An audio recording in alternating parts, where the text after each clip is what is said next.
4. I spent the rest of the afternoon in the office, brainstorming ideas with Martin. My brother-in-law, Martin Bainbridge, was well over a decade younger than my husband. During a business trip to Wales, Derek's mother, Sharon, had an affair that destroyed her 18-year marriage and produced a new family member. Martin was a total surprise to everyone involved, except Derek's mother. Even though Sharon moved to Wales and married her new love interest, and Derek was broken-hearted by the end of his parents' marriage, he cherished his younger brother. Once Martin was 10, Derek would fly the boy to Michigan for summers and long school breaks. The rest of the time, he attended boarding schools in England until he turned 13 and his parents sent him off to Vermont. Derek's mother and her new husband all but abandoned the boy to live a lavish life of travel. Derek's death had devastated Martin. He'd stayed in town for a few weeks, ambling along, trying to find his way. I had taken a leave of absence from the department, and was spending most of my days at home, examining the details of Derek's supposed suicide. Martin would stop by every day to share developments in a gruesome string of animal murders that eventually escalated to human slayings. Of course, Martin ignored my warnings and advice to stop looking into the murders, and before I knew it, I was super sleuthing with my brother-in-law. That was the beginning of our partnership. After some time, Martin needed a place to live. Against the advice of all my friends and family, I let my brother-in-law move in and offered him a job as my assistant. Inspired by his dedication and thirst for truth, I started my private detective business. Martin and I had been through some grand adventures together, and now he was like the son I never had. "Find out anything?" Martin asked. He was sitting at his desk, hunched over a styrofoam clamshell container filled with steaming pad thai. "Yeah. DPD didn't want the officers on the case to interview the families. They totally shot him in the foot. One guy quit. The other one still works for DPD, but he was forthcoming." "What about the husband? Any new information?" "Actually, yes. They never interviewed the maid." "What? Why not?" "I'm not sure, but part of me thinks they may not have even known about her. The murder took place in an alley a long way from Liza's home, and it's possible that Carson's interviews took place at the precinct. He was difficult, I guess, but it sounds like it was because they had to investigate him as a suspect. That's uncomfortable, but necessary. Anyway, the maid informed me that a woman visited the house the day before Liza was murdered. A mystery woman. Housekeepers usually know all the dirt on the lady of the house, Martin said. You're right. Amelia probably knew more about what was going on in Liza's life than anyone else. Unfortunately, Amelia's limited English skills and the risk of jeopardizing her job could have prevented her from saying the wrong thing. It seems like we know nothing about her. Well, we have little to go on. Liza was a stay-at-home mom living in Northville Township. A black woman came to visit her, and she appeared not to have wheels. That tells me Liza had contacts outside of Northville. Not having a car fits with someone from Brightmoor. Yeah, but it could also fit a large portion of residents of Detroit. Not to mention, just because she wasn't currently driving, doesn't mean the woman didn't have a car somewhere. How do we narrow the focus? We can only hope for some luck in this situation. For now, our best assumption is that the individual was from Brightmoor. They arrived the day before Liza's murder and did not have a vehicle. They also did not enter the house, indicating they were not a close friend of Liza's. However, she was familiar with the person and had mentioned to the housekeeper that she would answer the door for them. Therefore, it seems like an acquaintance from Brightmoor came to speak with Liza on that fateful day. Even though Amelia hadn't shared anything too private, this mystery woman might hold the key to the case. What's the relationship? Not sure, but think about it. Liza must have been in Brightmoor before she was murdered. She knew the lady. I doubt that someone from Brightmoor just stumbled into Northville and met Liza. Right? Liza spent time in Brightmoor. Yes. Also, the Starks' place is quite away from that main road, and it's busy, So whoever the lady was, she could have parked at the end of the drive and walked to the house. I just don't see her getting to the house without a ride, even if she wasn't driving. If she parked far from the house, I doubt any neighbors would have seen her, I said, heading over to the whiteboard to draw a sketch of Carson's property. Yeah, that's possible, but why park at the end of the drive? I think we consider that she might not have been driving. Of course, it is odd because she wouldn't have been able to get there without a car. Someone walking in the area would stand out, and it's not exactly the most diverse part of town, Martin said. True, but the properties have been designed for privacy. Everyone has a little land, and there's more greenery because of the state park. It would be easy to slip in and out of that place with no one seeing you. I drew a line to represent the long driveway and wrote the name of the primary thoroughfare next to Carson's property. Then I grabbed a green marker and scribbled around the house to represent the grass and trees. Do you think this person was familiar with the area? She came while Carson was gone, didn't stay long, so it's possible, but it's hard to say. Maybe Liza was communicating with the woman. You think they were friends? Dealer and addict? Or something else? I wrote the options on the whiteboard, adding question marks behind each choice. There weren't any drugs in her system at the time of death, but we shouldn't completely rule that out. Past drug usage is a possibility. Friends? Well, that's possible, but unlikely. Associate makes more sense. I called and left a message for Liza's friend, Madeline, the one she was going to meet for coffee the day she was murdered, but she hasn't returned my call. She might give me a more accurate picture of Liza's social life. I stuck the marker back on the edge of the whiteboard and went back to my desk. How was the murder book? Anything earth-shattering in there? No, but the D told me something interesting. He said that Liza's family wasn't forthcoming with information. The only person who was willing to help was the sister-in-law. He told me to talk to her if I want the lead. That's weird. What about the husband? Was he completely ruled out? He was never really a viable lead, but they investigated him. He was rude, but no one really suspected him. The other thing that's interesting is that the other D on the case quit because of the politics surrounding the investigation. Did he elaborate on that? What type of politics? Carson's parents didn't want to be interviewed. The detectives received encouragement to leave both sets of parents alone. First gently, but after the second attempt to set up interviews, they were told to cease and desist. Eventually, a rumor got started about Liza having an affair, and the boss wanted them to let that rumor grow and expand. One detective quit. I'm sure there was more to it, but to have a D quit must mean it was pretty bad. There's like a code of silence about that kind of stuff at the precinct. The fact he told me that much showed he was truly trying to help. I'm sure we'll find out more about whatever cover-up there might be in time. What's our next step? Hopefully, the D that quit will call me. He's on the other side of the country now, so he might not care about DPD politics. What would you like me to do? Martin asked. We need more information on Carson. I don't think he murdered his wife, but he's odd. Drinks martinis at 10 in the morning, doesn't want to consider the fact that his wife may have known someone he didn't, total denial. There could be something there. He could unknowingly be connected to the killer. Okay. Well, I can work on his digital info, maybe see if he has a dark side or something. Great. I'll look into the Starks. I'm curious about his family and where their money comes from. Also, Carson's a doctor. People know him. Liza's murder could be some type of vendetta. You think Carson is dirty? Not really, but he comes from a wealthy family. Sometimes those folks step on toes. Martin shoveled a few more bites of pad thai into his mouth before grabbing his jacket and heading out. I opened my laptop and started searching for biographical information on the Stark family.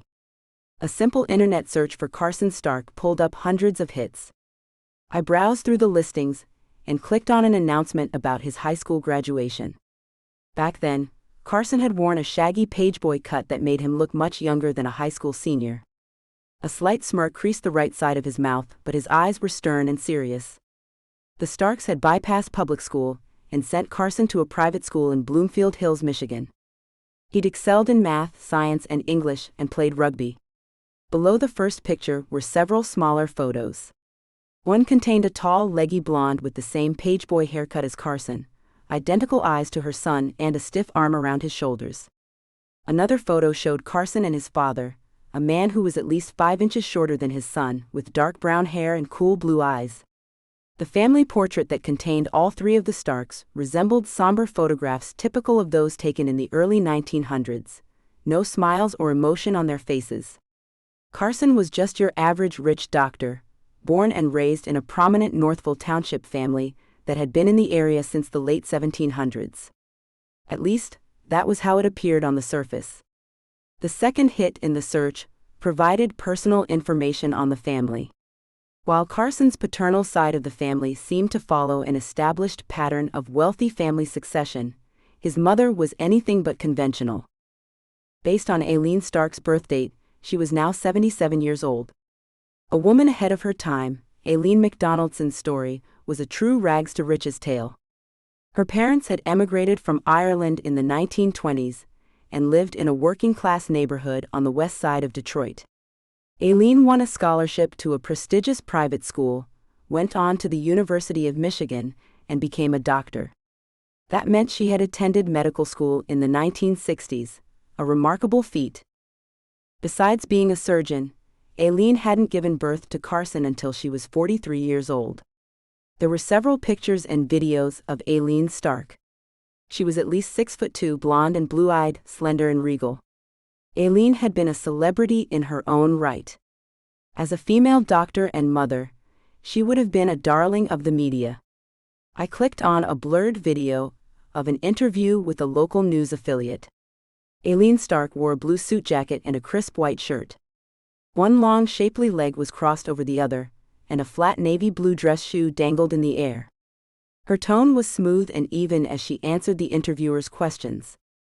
What was it like to be one of two women at the University of Michigan's medical school the year you entered? The host was a dark-haired man with slight crow's feet at the corners of his eyes. He leaned in after asking the question, his eyebrows rising as he waited for an answer. Aileen Stark sat with her back rigid and her face stern. She waited, sighing before answering. It was exhausting. Constantly working to prove that I was as good as other students was absolutely exhausting, but it wasn't just at school. It carried over to my family, where all my brothers and sisters were getting married, working in the auto plants, or becoming stay-at-home moms. I was in school, single and childless. People considered me a failure of a woman. All the while you were a trailblazer. Interesting. So, what is it like now that you have married and had your son? Is practicing medicine still as worthwhile as it was before you were a mother and wife? Aileen Stark threw her head back and let out a robust but controlled laugh. It's never separate, but the roles never mesh together either. The three entities, mother, doctor, and wife, coexist. I love each role and don't think that one diminishes the others. Women can and should pursue their career goals. The husband and children will happen if they are supposed to, but no woman should make that her sole purpose in life. I stopped the video, feeling admiration and intrigue. I wanted to meet this trailblazer. Next, I read an article in a business magazine that summarized the Starks' love affair. Married in 1968, Brian and Aileen first met in 1960 at the University of Michigan, but their paths did not cross again for 8 years. The article described how Brian and his friends secretly laughed at Aileen's ambitious career choice, but when he fractured his hand and went to the emergency room, a resident named Aileen McDonaldson treated him. The article quoted Brian Stark as saying, "I knew I had to marry her. A girl like that is rare." By that time, Brian was vice president of Stark Construction and one of the most eligible bachelors in Michigan. Their marriage, 3 months after the emergency room visit, had been the talk of the town. Because of Aileen's age and dedication to her career, children were not expected, but 6 years into the marriage, Carson arrived. The article detailed Carson's accolades and discussed his immigrant ancestor and the rise of the Oliver Stark Empire. Oliver Stark had come to the United States from England in the late 1700s. Initially, the family had lived in New York, but Carson's great-grandfather moved to Michigan in the mid-1800s and invested in steel and steam engines. By the late 1800s, the Stark name was associated with success and wealth. Carson Stark had continued in his parents' footsteps by being a standout athlete and scholar in high school. He'd earned a scholarship to Yale, had finished medical school 6 years prior, and was a surgeon at the Detroit Medical Center. Carson seemed to be the perfect, upstanding, predictable success story. The guy had money, good looks, and power. Liza was a beautiful woman, but it hardly sounded like they moved in the same circles. How had they found one another? A man like Carson could have had any woman. Why did he pick Liza Abernathy? I considered he might just be an altruistic, warm-hearted guy, but from what I'd seen so far, that wasn't the case.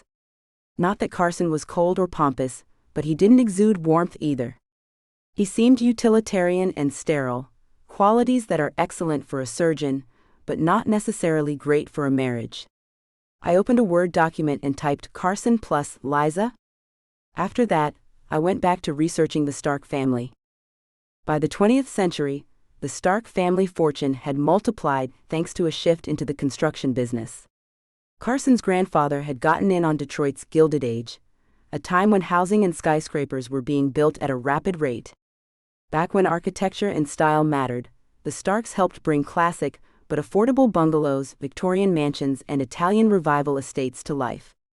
World-renowned architects came to Detroit and partnered with the Starks to sculpt immaculate churches and sprawling estates. Over time, as the tastes and the pocketbooks of Detroiters changed, the Stark family began building simpler homes.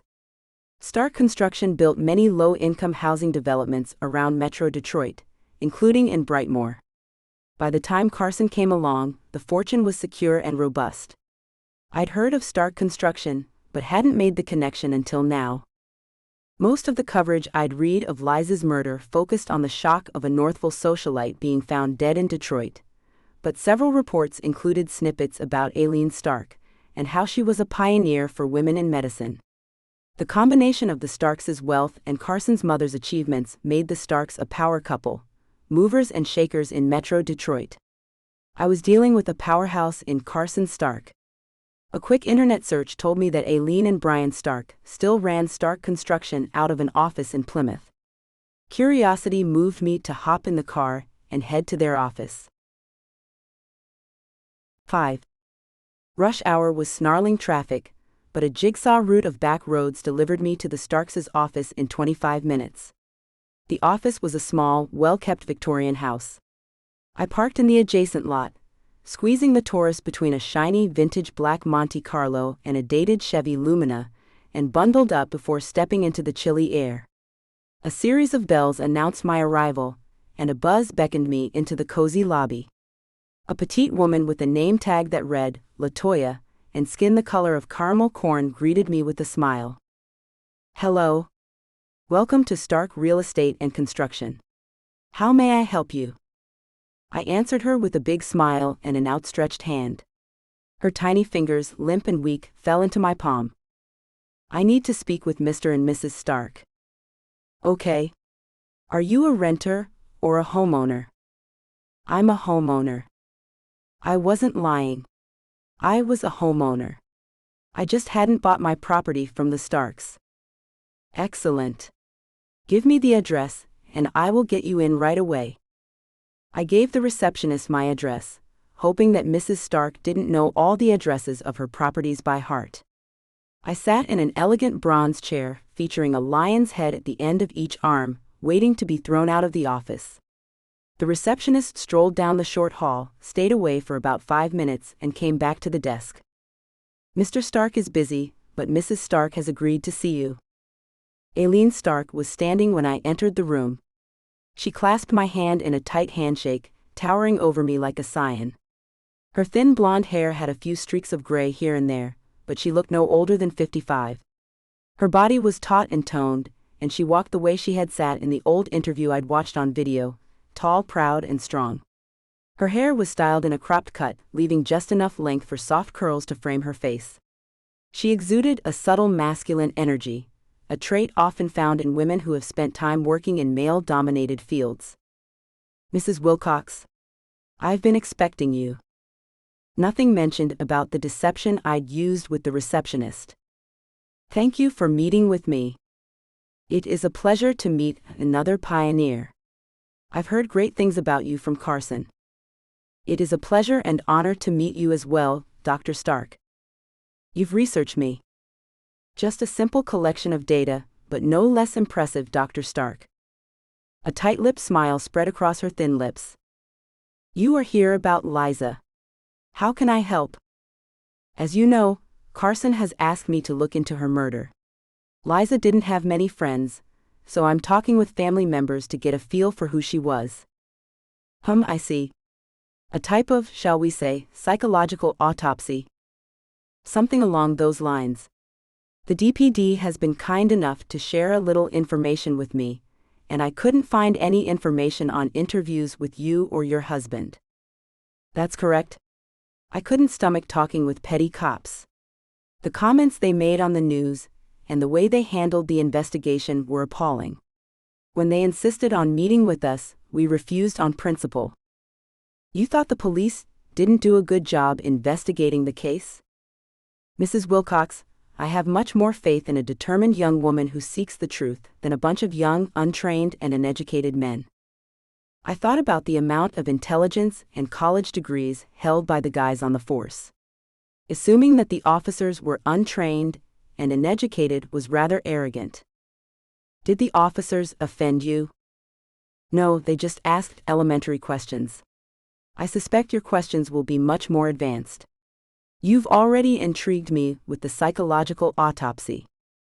Police have a different scope and sequence than private detectives. I wouldn't be asking Mrs. Stark any of the basic questions, because the detectives from DPD had already done that. I was thankful to them, because their elementary line of questioning was going to benefit me. The key to keeping Aileen Stark talking was to remain interesting to her." "What was your opinion of Liza?" "I don't know that I had an opinion of her. I loved her because my son loved her. He was happy, and that's all that matters to me." "Okay. Did you and Liza ever have daughter-in-law, mother-in-law dates?" Aileen Stark laughed and threw her head back. "Oh, Mrs. Wilcox, you don't know a thing about our family, do you?" "No, ma'am, I do not. Would you mind telling me what I need to know?" "Yes, I think we should start there. There are no dates. Not even Brian and I have dates. We have appointments in business to take care of, and we do our best to see Carson and his family on the holidays. Our love is not based on time spent together. The cliché is true, absence makes the heart grow fonder." "Okay. Makes sense. When was the last time you saw Liza before she died?" "It had been at least a month, maybe more. Brian and I want to stay healthy, so we will keep busy. If we're not at the office, we're out with friends or attending a charity event. Carson and Liza were also very busy, so we mostly reserved the holidays for family get-togethers." "What do you think happened to Liza?" Aileen Stark sighed. "No theories? I'm not a private detective, Mrs. Wilcox. I don't like to speculate. I understand, but for the sake of Carson, would you care to wager a guess?" "An affair gone bad." "So, you think the gossip around the case is accurate?" "Sometimes common gossip is common because it's true." "I agree, but sometimes when something happens to a person we're close to, we have our own theories." "So true. If I had been closer to Liza, I probably would have an assumption or two about what happened to her." Aileen was not shy about her not caring for Liza. "Is that your Monty out there?" I asked, attempting to lighten the mood. "It is. Looks great. We're into cars. I only drive it on special occasions." "Nice. What's the special occasion?" "We have a fundraising event in Novi tonight. Don't worry, I won't be wearing this." Someone will drop off my gown before I leave, and before you ask, the fundraiser is for single mothers in Detroit. Sounds like a worthy cause. Mrs. Wilcox, I am smart, but I also was lucky. I didn't believe the things I was told about womanhood. It made all the difference. So I give back to those who have fallen prey to the idea that a woman needs a man, or children, to be worthwhile. It's still a prevalent theory in our society, so I don't hold it against anyone. Since you're here, I have to assume that you feel the same way. It was true. I did pity women who thought that they weren't worthy, simply because they weren't married or because they didn't have children. Life was more complex than that. With that in mind, Mrs. Stark, I still see the value of being married and a mother, and that is why I am here. There are 2 children and a husband who will never have their wife and mother back. The woman was your daughter-in-law. Is there anything else you can tell me to help find out who took her life? Aileen Stark waited for a moment, her forehead creased as she considered the question. I wish I had something more, something that could help, but I don't. I'm sorry to have wasted your time, Mrs. Wilcox. Fair enough. I had gotten all the information I was going to get from Aileen Stark. Thank you for your time, Mrs. Stark. If Mr. Stark has a break in his schedule, I'd like to speak with him as well.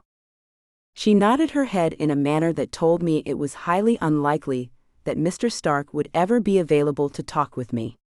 We shook hands again, and I saw myself out. I knew what might have made Carson's family standoffish, but I did not know what to expect from the Abernathys. Losing a child was undoubtedly painful, but during my time as a cop, families of victims were often overzealous and determined to give officers every piece of information, even if it seemed completely irrelevant. That fact that they had been uncooperative was strange. It was time to get to know the victims' people. The preliminary information I'd gathered told me that Liza was from a different world than Carson. After jotting down a few notes, I called Peter Abernathy a second time to set up a meeting. He was less than enthusiastic, but agreed to meet at 4 p.m. the next day. After talking with Peter Abernathy, I could get a hold of Madeline Price, and we set up a meeting for the following morning. By the time I finished my cyber sleuthing and setting up appointments, it was 5:30 p.m. I closed my laptop, relax for the rest of the evening, and start fresh in the morning. I woke early the next morning, brewed my coffee, and got a run-in before 6 a.m. Winter was warring with spring, fighting to keep the chill in the air. The breeze was crisp, cool, and refreshing, but the soft rays of early sunlight brought the temperature up to ideal running weather. After my run, I showered, slipped on a gray pantsuit and boots, and pulled my hair into a bun. I agreed to meet with Madeline Price at 10 o'clock that morning, and we scheduled Peter Abernathy for 4 p.m. I reviewed the preliminary information on Madeline while eating a bowl of oatmeal with fresh apple slices and cinnamon. Madeline Price was the last person to hear from Liza, which made her an obvious person of interest, but that she was still a supportive friend for Carson made her a somewhat unlikely suspect. Madeline and Liza had met for coffee on the day of the murder, and even though Liza didn't make it, they texted each other. It's possible that Madeline orchestrated that, if she was the killer, but that was a leap in logic at this point. The phone conversation with Madeline Price had been strange. She'd spoken in a slow, subtle tone, devoid of the emotion I'd expected to hear from one of Liza's good friends. Her address put her on the outskirts of Ann Arbor, close to the border of Dexter. I took Ann Arbor Trail to a secluded dirt road that I would have missed if not for the pale blue mailbox that read, Price. The bare branches of winter-stripped trees enveloped the narrow, bumpy road. A quaint red brick converted farmhouse was tucked away behind a thicket of trees at the end of the dirt road. I pulled up beside a row of cars that sat next to the house around 10 a.m. A chilly wind smacked me in the face as I stepped out of the car. I grabbed my briefcase and moved swiftly onto the wide country porch, past the hanging swing bench and to the front door. A sign that said, "Come in. We're open," dangled above the window. A small bell rang as I entered. Madeline Price owned a yoga studio that she ran out of the lower floor of her house. Soft lighting surrounded an empty reception desk, and the quiet murmurs of a yoga session crept into the hallway. I proceeded down a dim, narrow staircase into the foyer, took a seat in a wide hallway that served as a lobby, and watched the end of a class through the squeaky clean glass doors. Madeline and her students folded into the downward-facing dog, before getting into a seated position for cool down. A collective murmur of "Namaste" came from the room as the class ended. I studied Madeline's pleasant face as she spoke in a soft tone that bounced gently off the glass doors. After a few relaxation breaths, Madeline dismissed the class, and a crowd of women of various backgrounds and ages gathered around their teacher. She smiled and conversed briefly with the students, flashing a warm but well-practiced smile. Ann Arbor is full of male yogis. I wondered if Madeline Price conducted classes for men as well. Within minutes, the room was empty, and Madeline was standing in front of me with a tight smirk on her face. "Hello. Mrs. Wilcox, I presume?" Madeline, who was barely 5 feet tall, held out a small, incredibly soft and manicured hand. She was a tiny woman with flawless sable skin that conveyed no sign of her age. Her eyes were large, slightly almond-shaped, and such a deep brown that from certain angles, they looked midnight black. Her sharp, strong nails caught the edge of my palm on the release of the handshake. She wore a thin smile and avoided all attempts at eye contact, and her slight frame gave off a hint of vulnerability and a strange air of caution and comfort. "Thank you for meeting with me, Ms. Price." "Of course. We can talk in my office," Madeline said. I followed her through the pastel pink studio into a moderately sized, neat and clean space that had probably served as a washroom at one time. A large desk, free of office trinkets, was in the left-hand corner of the room. Madeline Price didn't have any personal items in her office. It was clean and professional, and 2 red cloth-covered seats sat next to the desk. Without turning her head, Madeline caught my curious glance and creased eyebrows. I could see her eyes flicking around. Intense peripheral vision, a relic of criminal behavior lying just beneath the calmness. Or had I been doing this job too long? My office is different, I know. I want my students to feel like we are all on the same level, so we sit side by side when they come to talk with me. Interesting. I like that approach, I said. Thank you. I hope it creates a sense of welcome. She smiled and sat down, folding her hands on her blue leotard-clad lap. Thanks again for meeting with me. I'm interested in what you can tell me about Liza. Yes? I know, Madeline answered with the tone and composure of Buddha. I attempted to make eye contact, but she continued to avoid my gaze. What do you think happened to Liza? It's hard to say. She was my student and associate, but I don't think I have any information about Liza's murder. I can tell you a little about our connection. Okay. Anything you can tell me would be helpful. We met years ago, when we were both living another type of life. Was she also your best friend? Madeline looked taken aback by the question. We were acquainted, and she was my student. Like I said, I first met her in high school when we were living a different type of life. Student and acquaintance? That was a little different from being best friends. What other type of life were you two living? Drinking, partying, we were reckless, uninhibited. Our boyfriends were friends. There was a time when we bickered over a loser, but you know how teenage love is. We only came into contact with one another a few times. After that, we fell out of contact and then came across one another years later. We exchanged information and, well, you know how it is. Old acquaintances promise to reconnect and keep in touch. Most of the time that doesn't happen, but this time it did. We emailed, met for dinner a few times, and became friends. When I opened the studio, I invited her to take classes for free, as I did all my friends. Liza was one of the few that took me up on the offer, Madeline said. Carson told me you would come over for dinner often, and watch the kids now and then. You and Liza must have been close. I guess we were friends. I still do those things with Carson and the kids, even though Liza is gone. An absent-minded hand smoothed hair that was perfectly sculpted into a bun. It sounds like you and Liza were very good or best friends. She trusted you. Yes, and I trusted her. I'm trying to get a feel for Liza as a person. Anything you know could be helpful. Madeline nodded her head but remained silent. She would give nothing I didn't pull out of her. I said, Carson says that an affair is out of the question. He's right. There was no affair. Liza loved her family more than anyone I know. Edgy voice, troubled face. She had turned in her chair to face me. You sound sure, I said. Absolutely. Really? No doubt that there might have been something she didn't tell you. No, not about that.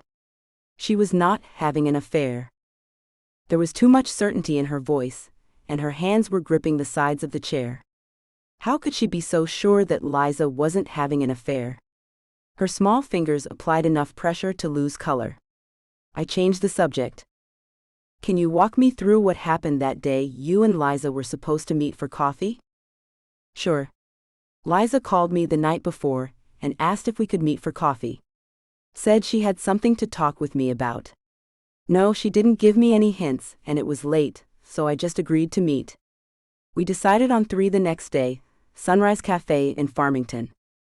What was her tone? Did she sound nervous? Madeline thought for a moment. I would say she sounded cautious. Any idea why she would need to be cautious? No. Liza was a private person. So am I. What took place on the day you two were supposed to meet? I got to the cafe around 2:40ish. Sent Liza a text telling her I had arrived and was going to grab a table. Did she respond to that text? Not directly. I sat there until 3:30, before I ordered a coffee and a croissant. I ate slowly and enjoyed the weather on the patio.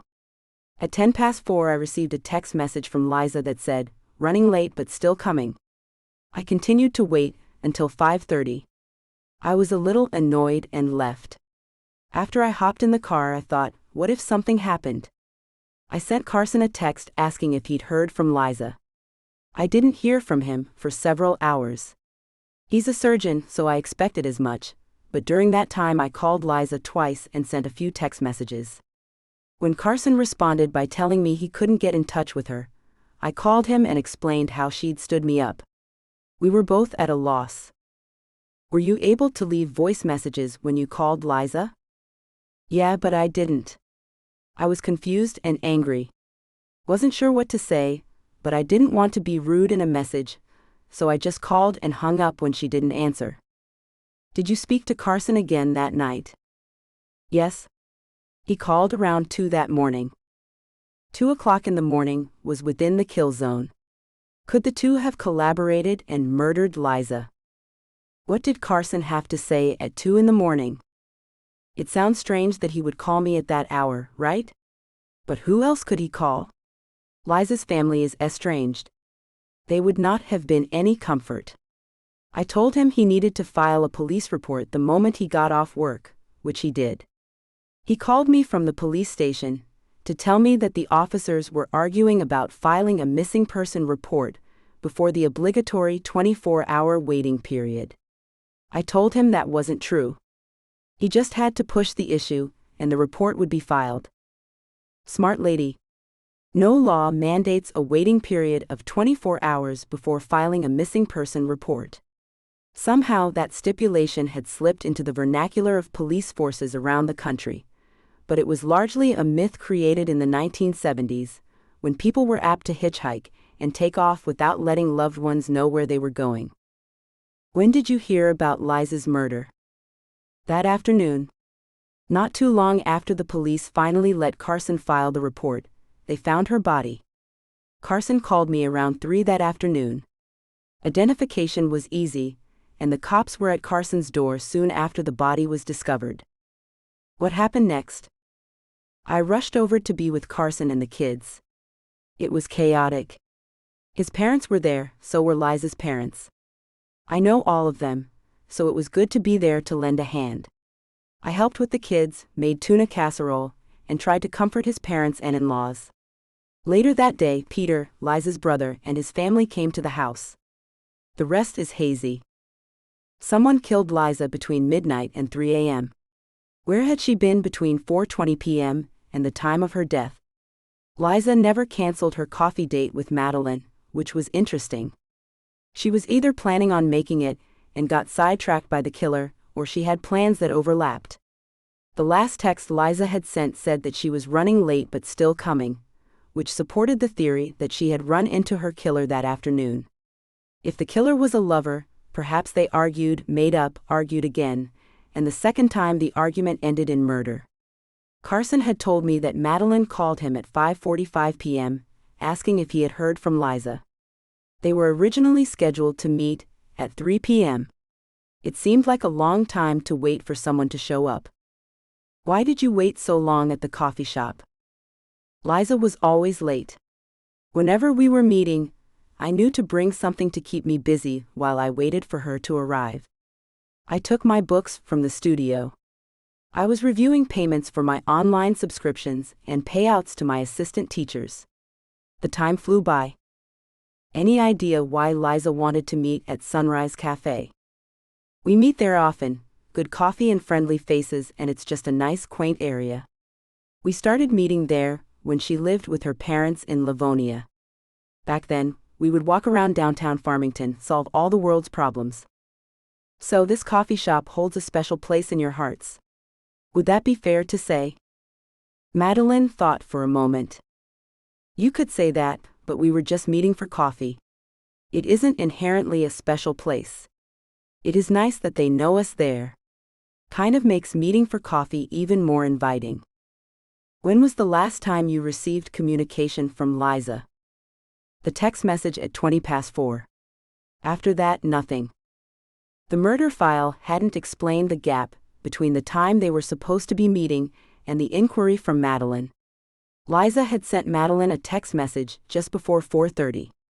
That was the last time anyone had heard from Liza.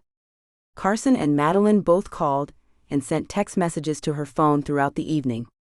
When Liza was not home by the time Amelia's shift was over at 6 p.m., Carson begged the housekeeper to stay with the children until Liza got home. At 6 o'clock the next morning, after Carson's shift was over, he headed straight for the police department to file a missing person report. So, how'd you get into yoga? I asked. Remember the other type of lifestyle I mentioned? Well, yoga helped me relax when I was changing my life. I understand. Got into it myself after my husband died. It was very helpful. Yoga is great for many things. I began about 15 years ago. Got tired of cardio, wanted something that I would get more out of. Madeline paused and then said, I am sorry about your husband. Carson told me that was why he chose you. I was surprised by the comment, but maintained a poker face. Carson Stark had done research on me that I knew. It was strange that he'd conducted research about my dead husband, but it was even stranger that he'd told Madeline about me. That fact she was bringing it up felt odd as well, like she was trying to throw me off the scent. But what scent did she think I'd picked up? I pondered the point while she chatted away. He said you had all the right credentials, you also know what it's like to lose a spouse. You're a woman, so you would respect his need to know what happened, even though the leads are non-existent. And you are a chameleon. A chameleon? I'd been called a lot of things in my day, but never a chameleon. You're from Detroit. You're black, but you are your own person. You don't fit into the stereotypes put forth for what some would call us. Madeline had taken my decision to change the subject and turned it against me. Her eyes were minuscule, haunting slits of darkness. I wasn't entirely comfortable with her, but she had something to tell me, and I needed to find out what it was. What about you, Madeline? You aren't a stereotype either. Tell me a little about yourself. I want to get a feel for the person who Liza Stark called her best friend. Born in Detroit, Michigan, left the city when I was 18 and rarely return. I moved to New Orleans for a brief period, but missed living in Michigan. I attended U of M and have a master's in counseling. I teach yoga and do therapy on the weekends. I don't drink, smoke, or eat red meat. I say my prayers to Buddha, Jesus, Allah, and anyone else up there that should happen to listen. Don't own a television. That's it, EH. Where did you live in Detroit? West Side. Oh yeah? What neighborhood? There was a long pause before she said, I don't see how that matters. Standoffish. Irritated by the question. Just curious. I grew up around Schoolcraft and Livernois. I grew up on the west side of the city. Extremely vague. This was not something Madeline wanted to discuss. Well, what can you tell me about Liza? What was she like? Kind, caring, and giving, all the things women want to be but rarely are. She found a way to be those things. Interesting. And how did she manage to do that? Madeline smiled and shook her head. Detective, if that answer was easy to come by, I'd be a millionaire. My interview was going places I didn't want it to go. Madeline Price was an enigma, one of those people who had a riddle or philosophical conjecture for every question. Where did you meet Liza? We met through a chance encounter in the city, close to my high school. Where did you go to high school? Why? Just curious, I grew up in Detroit too. Madeline hesitated. I saw a crease in her jaw. The past wasn't something she was comfortable with. Redford, she said after some hesitation. Redford High School was closed now, but it had been located a few miles away from where Liza's body was found. Madeline knew I would pick up on that, and wonder if she was familiar with the area. The hesitation had been obvious. Where did you live? Around Telegraph. Another vague response, but not so vague that it would be strange. But because Liza Stark's body was found a few blocks from Telegraph, it was strange. I know that area well, I said. Poor Brightmoor, we used to call it. Had some friends who lived there when I was a kid. It was also the beat I worked as a cop. What street did you live on? Madeline took a quick glance at her hands before answering, Dolphin Street. I hadn't been to Brightmoor in quite some time, but I remembered the area well. I'd been placed in the 8th Precinct, fresh out of the police academy, and quickly learned that Brightmoor was a great place to disappear or die. Children were expected to fall prey to drugs, pregnancy, or death, so no one was watching for wayward youth. Sex and drugs flowed freely through those blood-drenched streets, and women like Madeline rarely emerged from that part of town. Graduating high school was virtually unheard of, and finishing college was a miracle. Seemed like an odd place for someone like Madeline to grow up. When did you move from Dolphin Street? Mid-90s. Where did you move after that? Louisiana. Nice. I love it there. How long did you live in Louisiana? A few years. Then I transferred to the U and moved to Ann Arbor. Ann Arbor is a great place to live. Do you ever go back to New Orleans to visit? Sometimes, not as often as I would like, but a few times every year. I spent some time in New Orleans after I graduated from college. Great place to visit, I said. Madeline nodded. The interview was waning. I asked a few more questions and wrapped things up. Liza was into yoga, but she seemed like a soccer mom in practice. Homemaker, red meat eater, Northville Township address seems like her life differed greatly from yours. What was the connection? Madeline pondered the question for a moment, and smiled. It was the first time her lips had curled into a sarcastic snarl.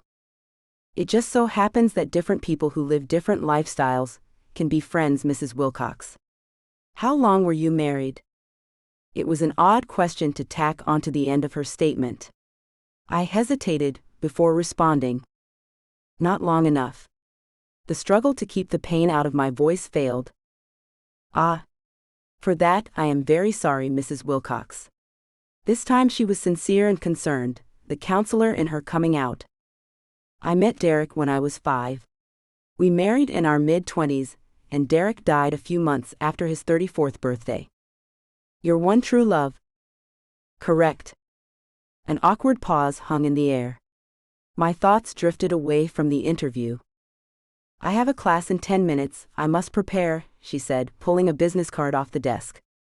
Thanks for your time, I said. I know I haven't been terribly helpful, but if you need to speak to me again, call or email. Madeline stood up and handed me the card. She was so small, but there was a certain sense of power emitting from her. I couldn't put my finger on what it was. Thank you again, Madeline. I shook her tiny hand and smiled, catching a nervous smirk on her lips before I turned to leave. I hope you find out what happened to Liza.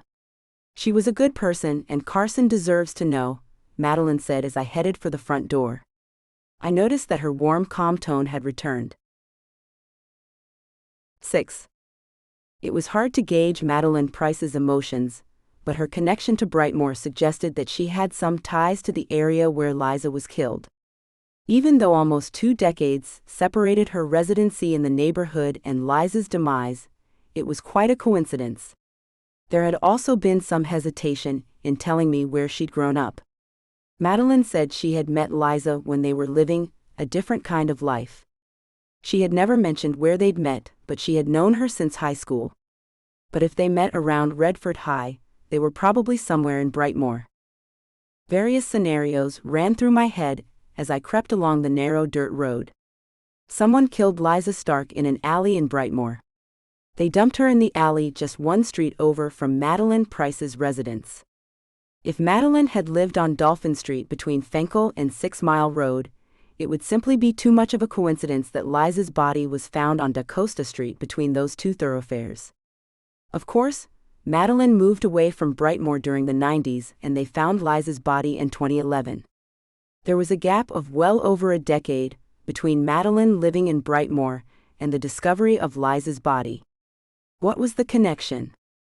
Madeline Price knew more than she was saying. She'd also been a little cagey about her life.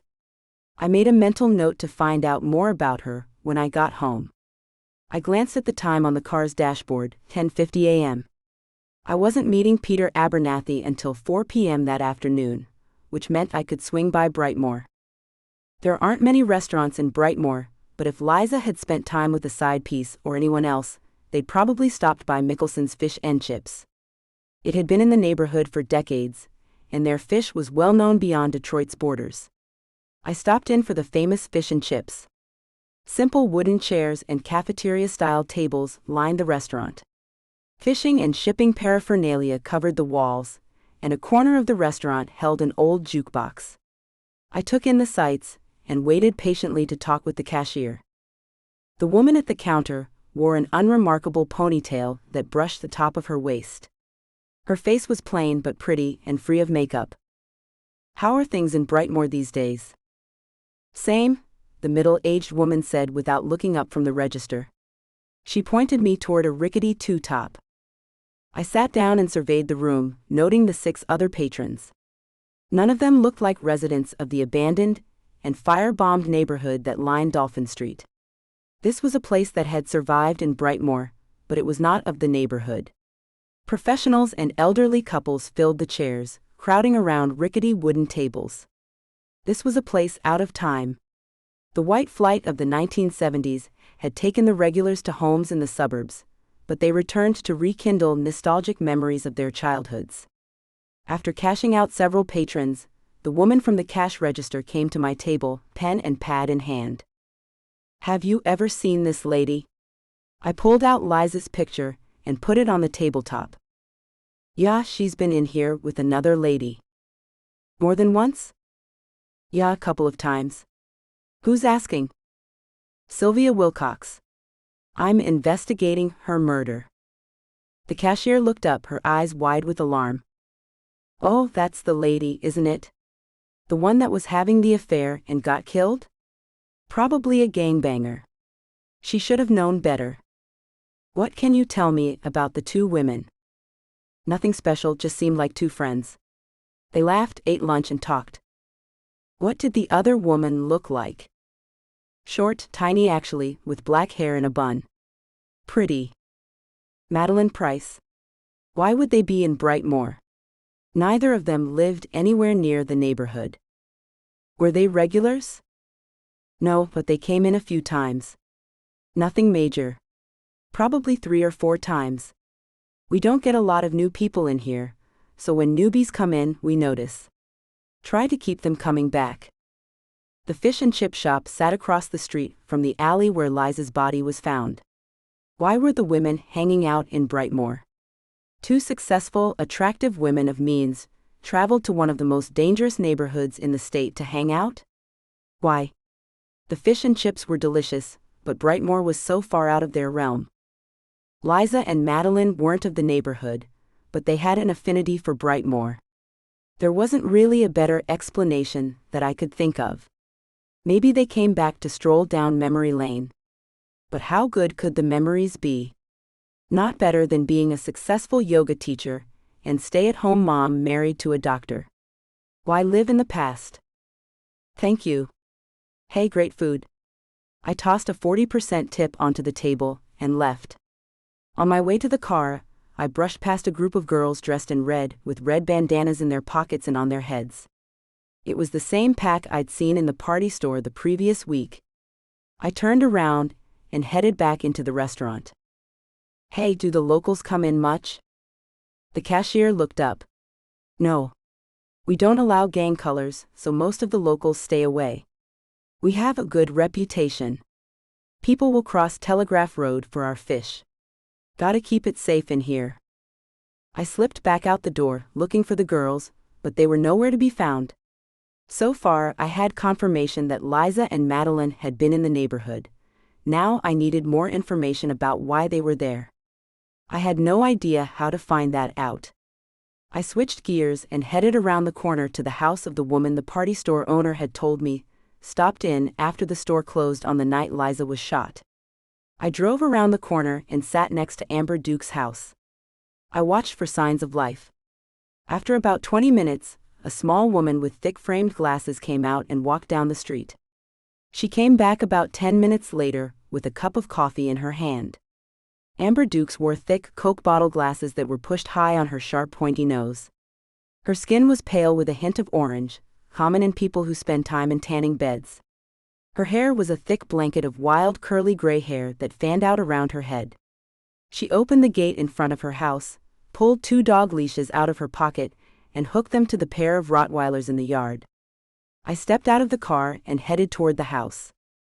I don't want anything, so don't even try to sell it. I'm not selling anything. I'm a private investigator looking into a murder of a woman. She was from Northville Township, I said, knowing that mentioning the posh town would trigger her memory. She was murdered and left behind the party store down the street. I want justice for her family. I spoke loudly to overcome the barking of the dogs. Justice? Well, ain't that nice? Kids have been dying in these streets for decades, and now because some rich white lady died, we need to find justice? I ain't got nothing to say. It wasn't the friendliest response, but it showed the woman had been living in the neighborhood for quite some time. I let her anger die down a bit before continuing. Ma'am, I worked these streets as a DPD officer for several years.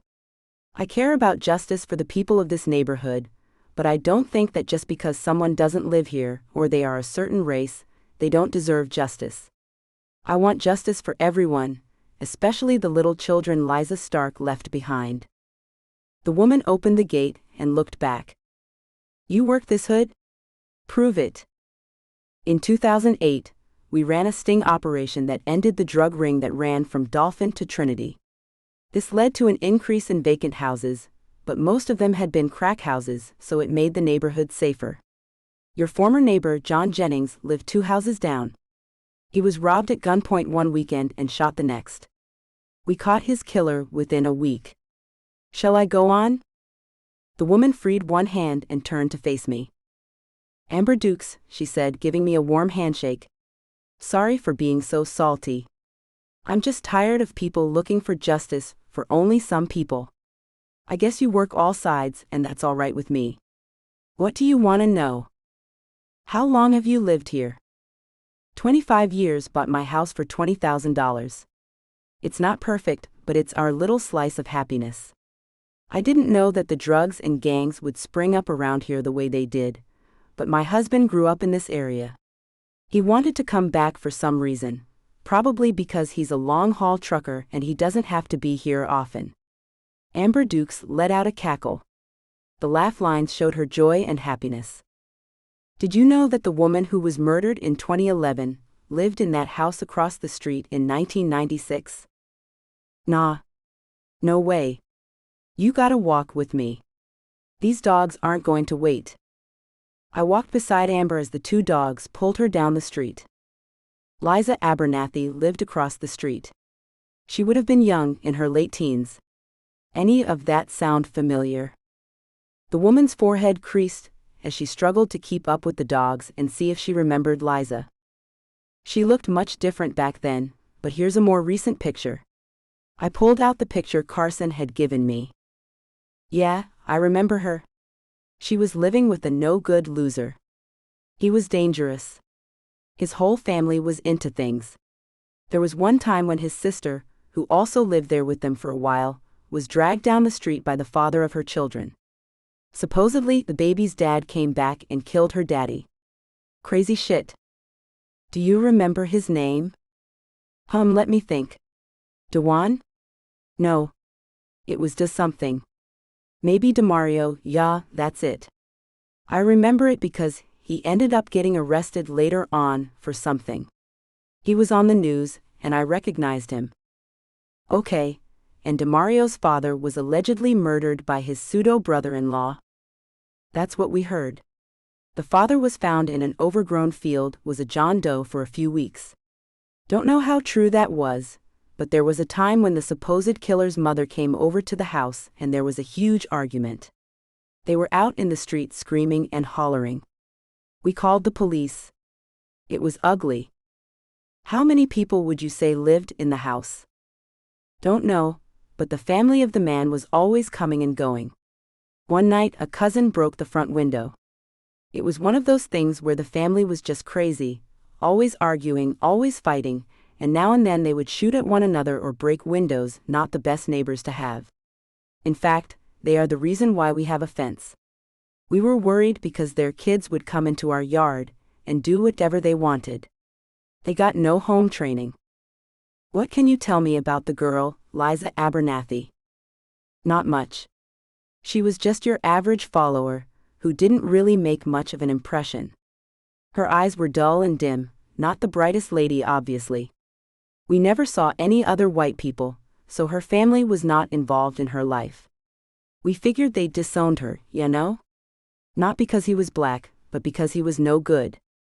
The only actual memory of her I have is the cat fight she had with this girl that came by. She was a little girl, but she was scrappy. They fought over the no-good man, which was just a shame. The black girl had a little one with her. She sat her kid on the lawn and went to the door with a great deal of fury. It was bananas. I watched the whole thing from my window. I called the cops, but they didn't come that time. You wouldn't have recognized Liza after she got married, but she drove a red Range Rover. Do you ever recall seeing that truck on the block?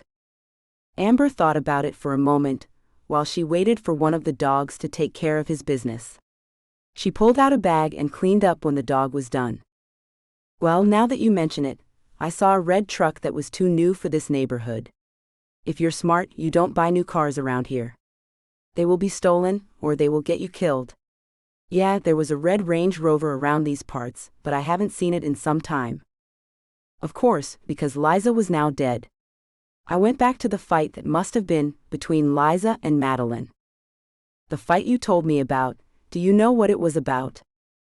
Yeah, everyone on the block knew. A love triangle. He was living off both of them. Let's just say it was our soap opera for a while. Every day, something new happened. Is there anything else you remember about Liza, DeMario, or Madeline? There were rumors that the black girl was smart, washed her hands of him and moved out of the neighborhood after she graduated high school. Madeline Price had come a long way. Impressive. I thanked Amber Dukes and headed back to the car. Hey, keep me updated. I want justice too. Amber called after me. Will do. I called back to Amber. I had enough evidence to say safely that Liza was in Brightmoor prior to her death, and that information might significantly impact the entire investigation. I was meeting Peter Abernathy at Liv's Diner, a classy little dive on the edge of downtown Plymouth. I spotted a tall, thin man with white blonde hair spiked in every direction. He was leaning against the diner door, engulfed in a cloud of smoke. Peter Abernathy had a hardened look, just like his sister. According to Carson, he was 5 years older than Liza, ill-tempered, and had rarely gotten in touch with them. I parked in the far right corner of the parking lot and headed toward the diner. "Mr. Abernathy," I said, reaching out for Peter's hand.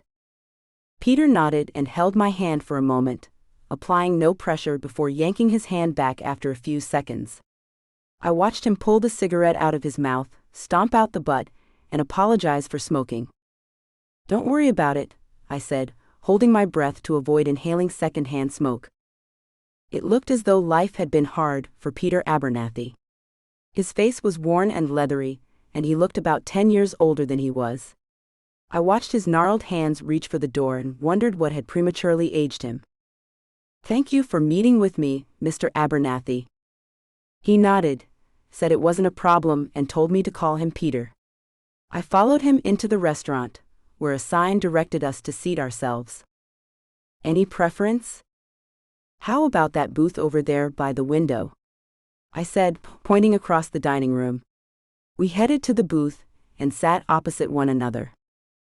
A tall waitress with a bored look on her face came over to the table and took our order: burger and fries with a Coke for Peter, a salad with Italian dressing and water for me. Once the server was gone, I tried to make eye contact, but Peter avoided it. I heard the creak of the leather booth beneath his shaking leg, and wondered if he was having nicotine withdrawal already, or if he was nervous about something else. "So, you want to know about Liza?" he began with a jerk of the head and an evil sneer, before leaning in close over the table. "Yes, but first, I want to say that I'm sorry for your loss. I also appreciate you taking the time to meet with me." Peter snorted and shrugged. I persevered. "Your brother-in-law has hired me to investigate your sister's murder, and while I understand you two weren't close, I'm interested in what you can tell me about Liza. The detectives on the case are completely swamped and have no leads. Carson wants answers, and I believe that some of those answers will come from me finding out more about your sister." Peter ran a hand through his hair, leaving it a complete mess, before puffing out his cheeks and blowing cigarette smoke-laced air my way. I held my breath and controlled my eye roll as best I could. "What do you want to know? What type of relationship did you have with Liza?" I asked, now wanting to get the interview done as soon as possible. "We weren't close. She had her life and I had mine. We were 5 years apart, so we never went to the same school at the same time or had the same friends. By the time she got to high school, I was out of the house." The shaking of his leg had quickened. "I can understand that.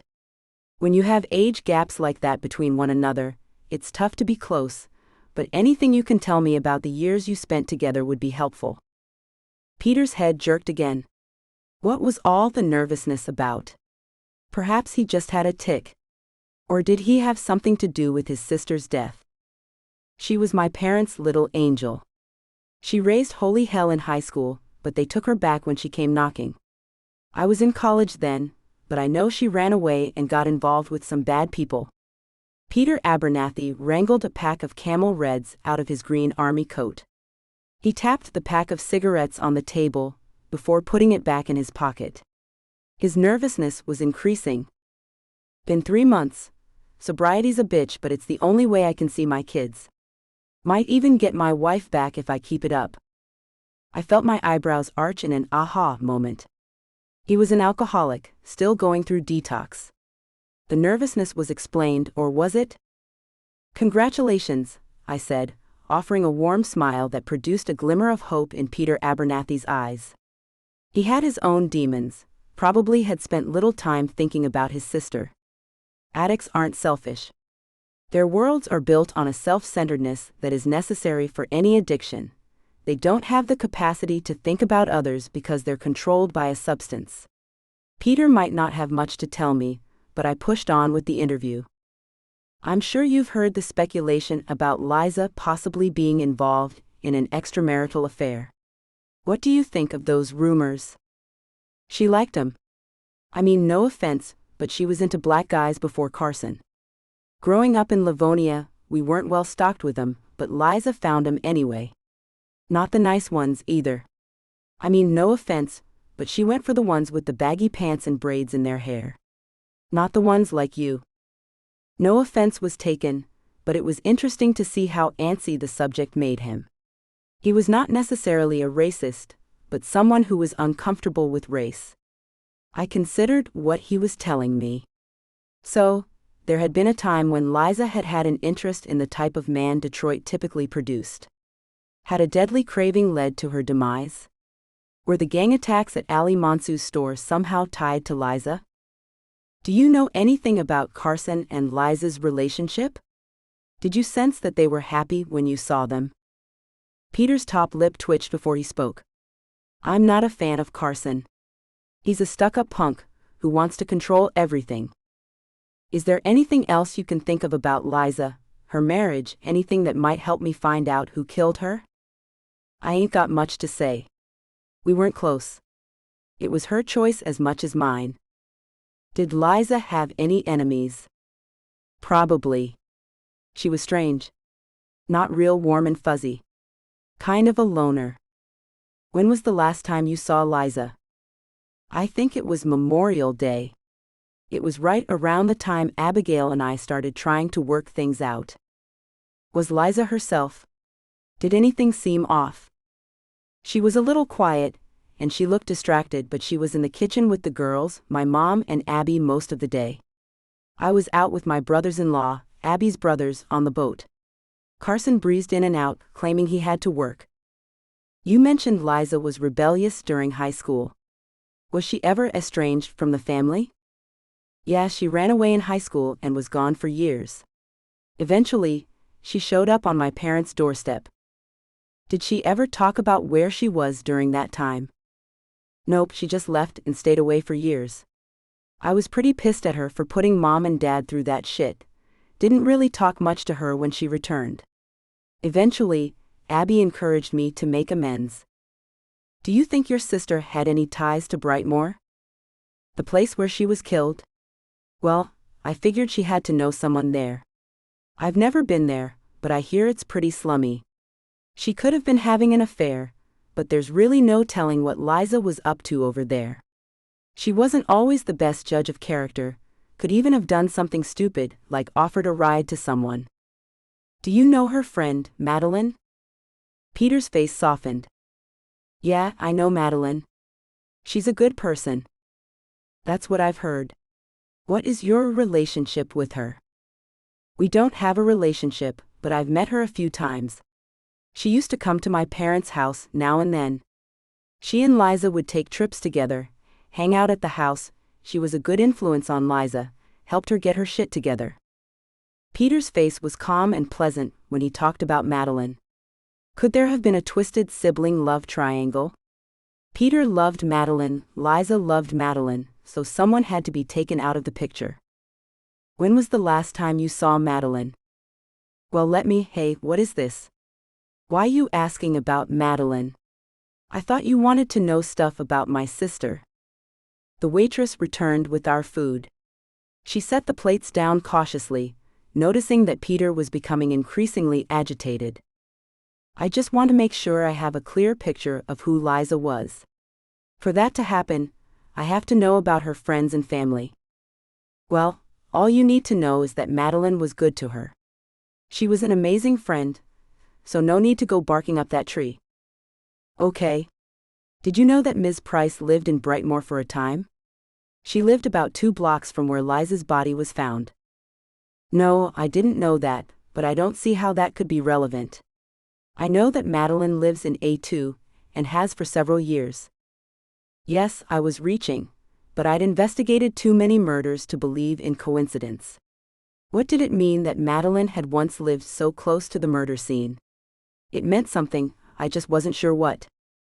Did Liza have any skeletons in the boyfriend closet? Men who might be angry that she left them behind?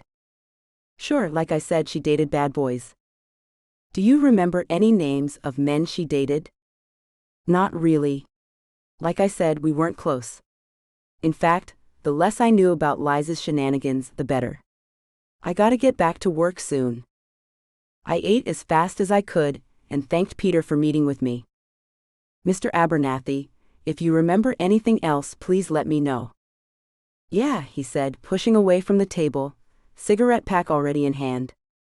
Thank you, I said, but Peter was almost at the door. 7. The meetings had produced mixed results. I wasn't sure if we were further ahead, behind, or exactly where we'd started before the interviews. I turned on my Bluetooth and called Martin. Progress is slow on this end. How are things going for you? This one isn't going to be easy. I haven't made much progress, but I'm on my way to St. Bart's to speak with Liza's former colleagues. She worked as a substitute teacher and somehow landed a long-term sub position. The school was unable to find a permanent replacement for the spot, so she ended up staying the entire year.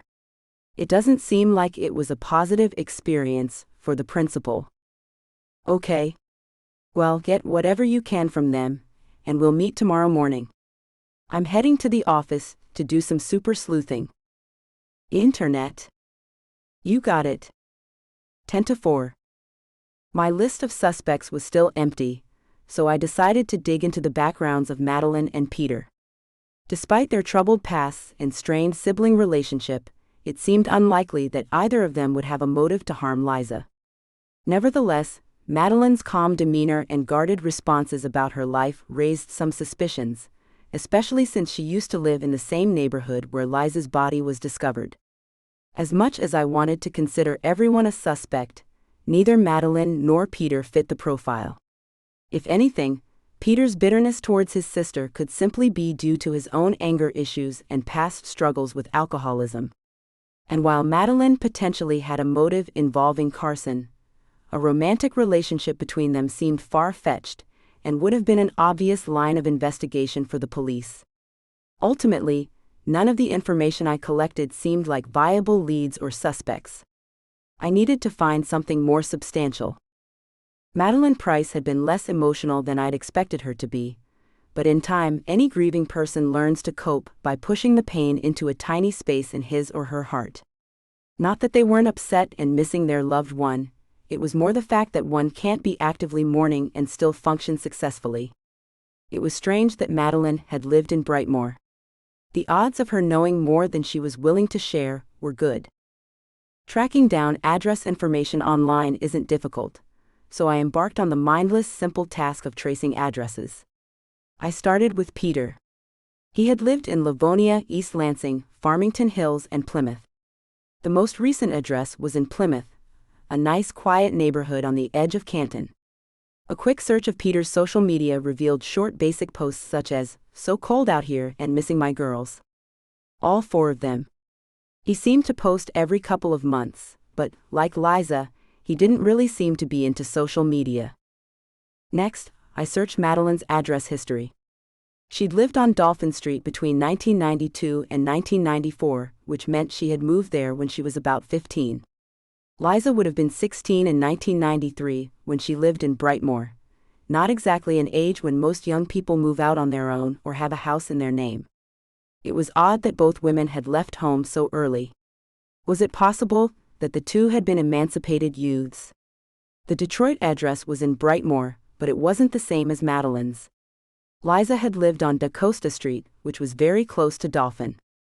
I pulled up the address and verified that Da Costa was just one street over, and the address where Liza had lived was next to the alley where her body had been found. Interesting, but not proof of anything other than that both Liza and Madeline had lived in Brightmoor. I returned to the list of addresses belonging to Madeline. One address in particular stood out, Oakman Boulevard. It used to be a trendy street in the 80s and early 90s, with modest homes and families from the middle class. Compared to other parts of Detroit, crime rates were relatively low in this area, making it a desirable place for successful individuals to reside. It seemed odd that Madeline would have moved to Brightmoor. Maybe she had family issues and went to live with relatives who lived there, such as an aunt, uncle, or cousin. Why would 2 16-year-old girls, who weren't originally from the area be living in Brightmoor? It made little sense. Next, I pulled up Madeline's address and saw that it was within a 1-block radius of Liza's former residence. The two women had both lived in Brightmoor, but that was close to 15 years ago. What did this mean? Was it possible that I needed to adjust the time frame of the investigation to include the late 1990s? I'd planned on waiting to check in with the senior Abernathys, but now it seemed imperative. I placed a call to Liza's parents. After 4 rings, the voicemail came on. I heard a soft male voice, tempered with a hint of confusion, whispering into my ear. "You've reached the Abernathys. I'll leave a message, and we will do our best to get back to you." I left a message explaining who I was and asking if we could arrange a meeting. I repeated my phone number twice and disconnected the call.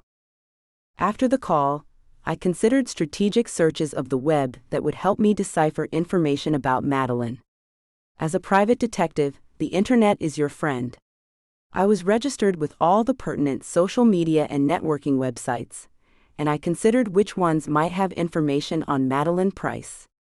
I settled on a website that allowed old high school classmates to find one another. Madeline's name was listed in her class, showing that she'd once registered and logged into the system.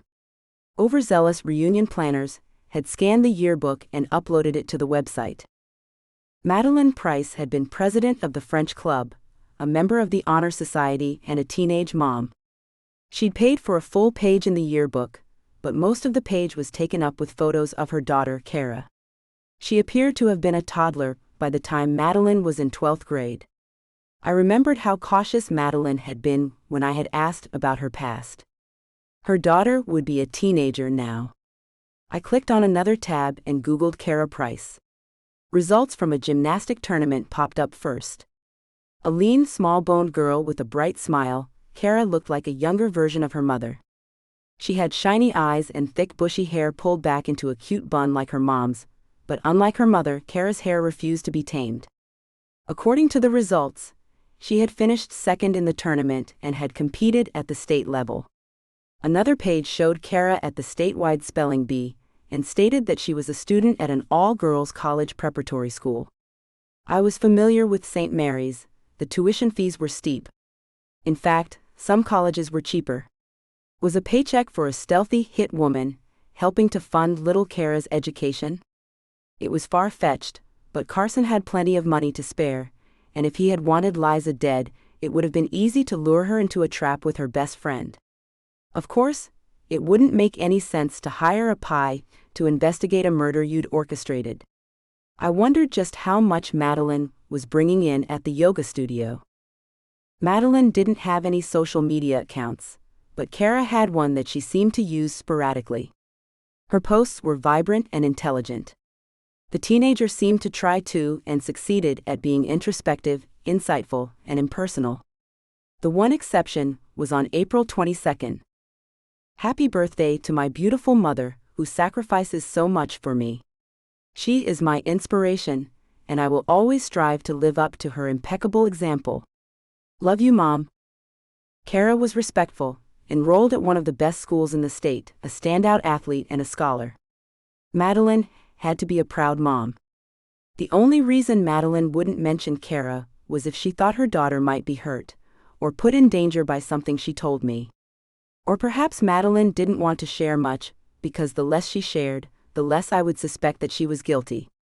I went back to the yearbook website and printed out a picture of Madeline Price. A teenage mom turned yogi, college professor, and counselor was a somewhat irregular path. I didn't have statistics, but I was sure that Madeline's life represented the road less traveled.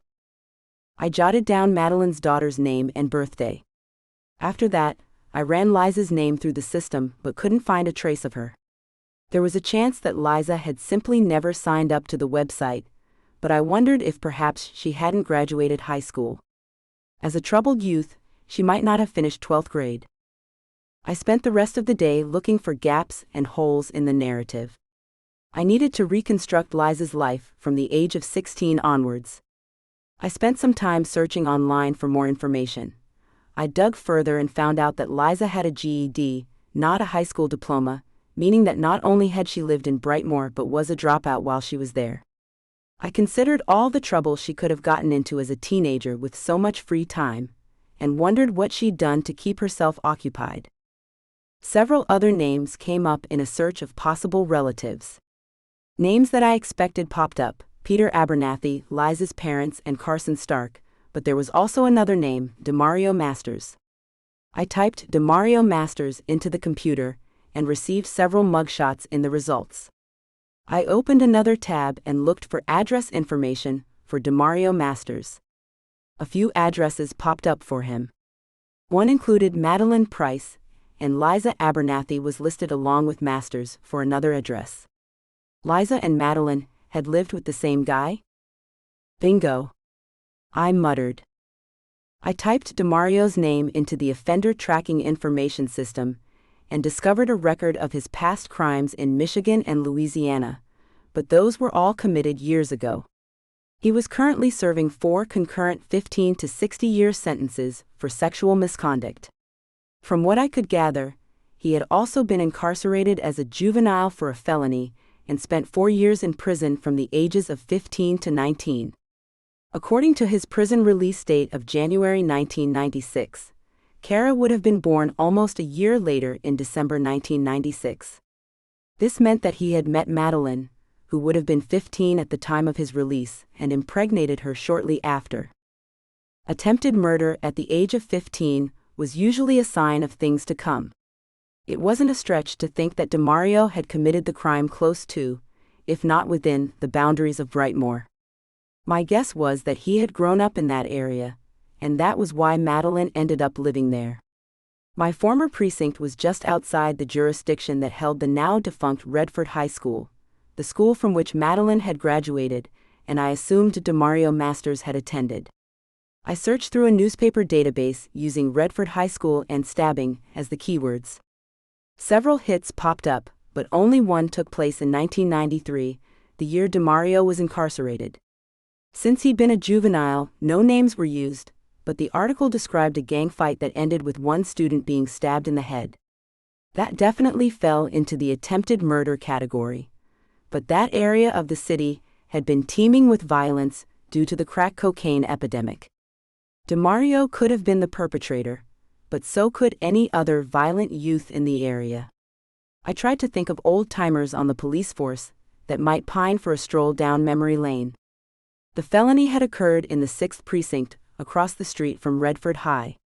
I wondered if there were still guys around the 8th precinct who remembered the stabbing, or the kid who had committed the crime. I sent Detective Cole a text asking if he'd heard of Demario Masters. My phone rang a few minutes after the text was sent. "Hey Cole. What can you tell me about him?" Cole was quiet on the other end. After hesitating and sighing, he said, "I'm busy for the next couple of days, but don't move on this thing until we talk, okay?" "I'll do my best. What can you tell me now?" "Slow down, Sylvia.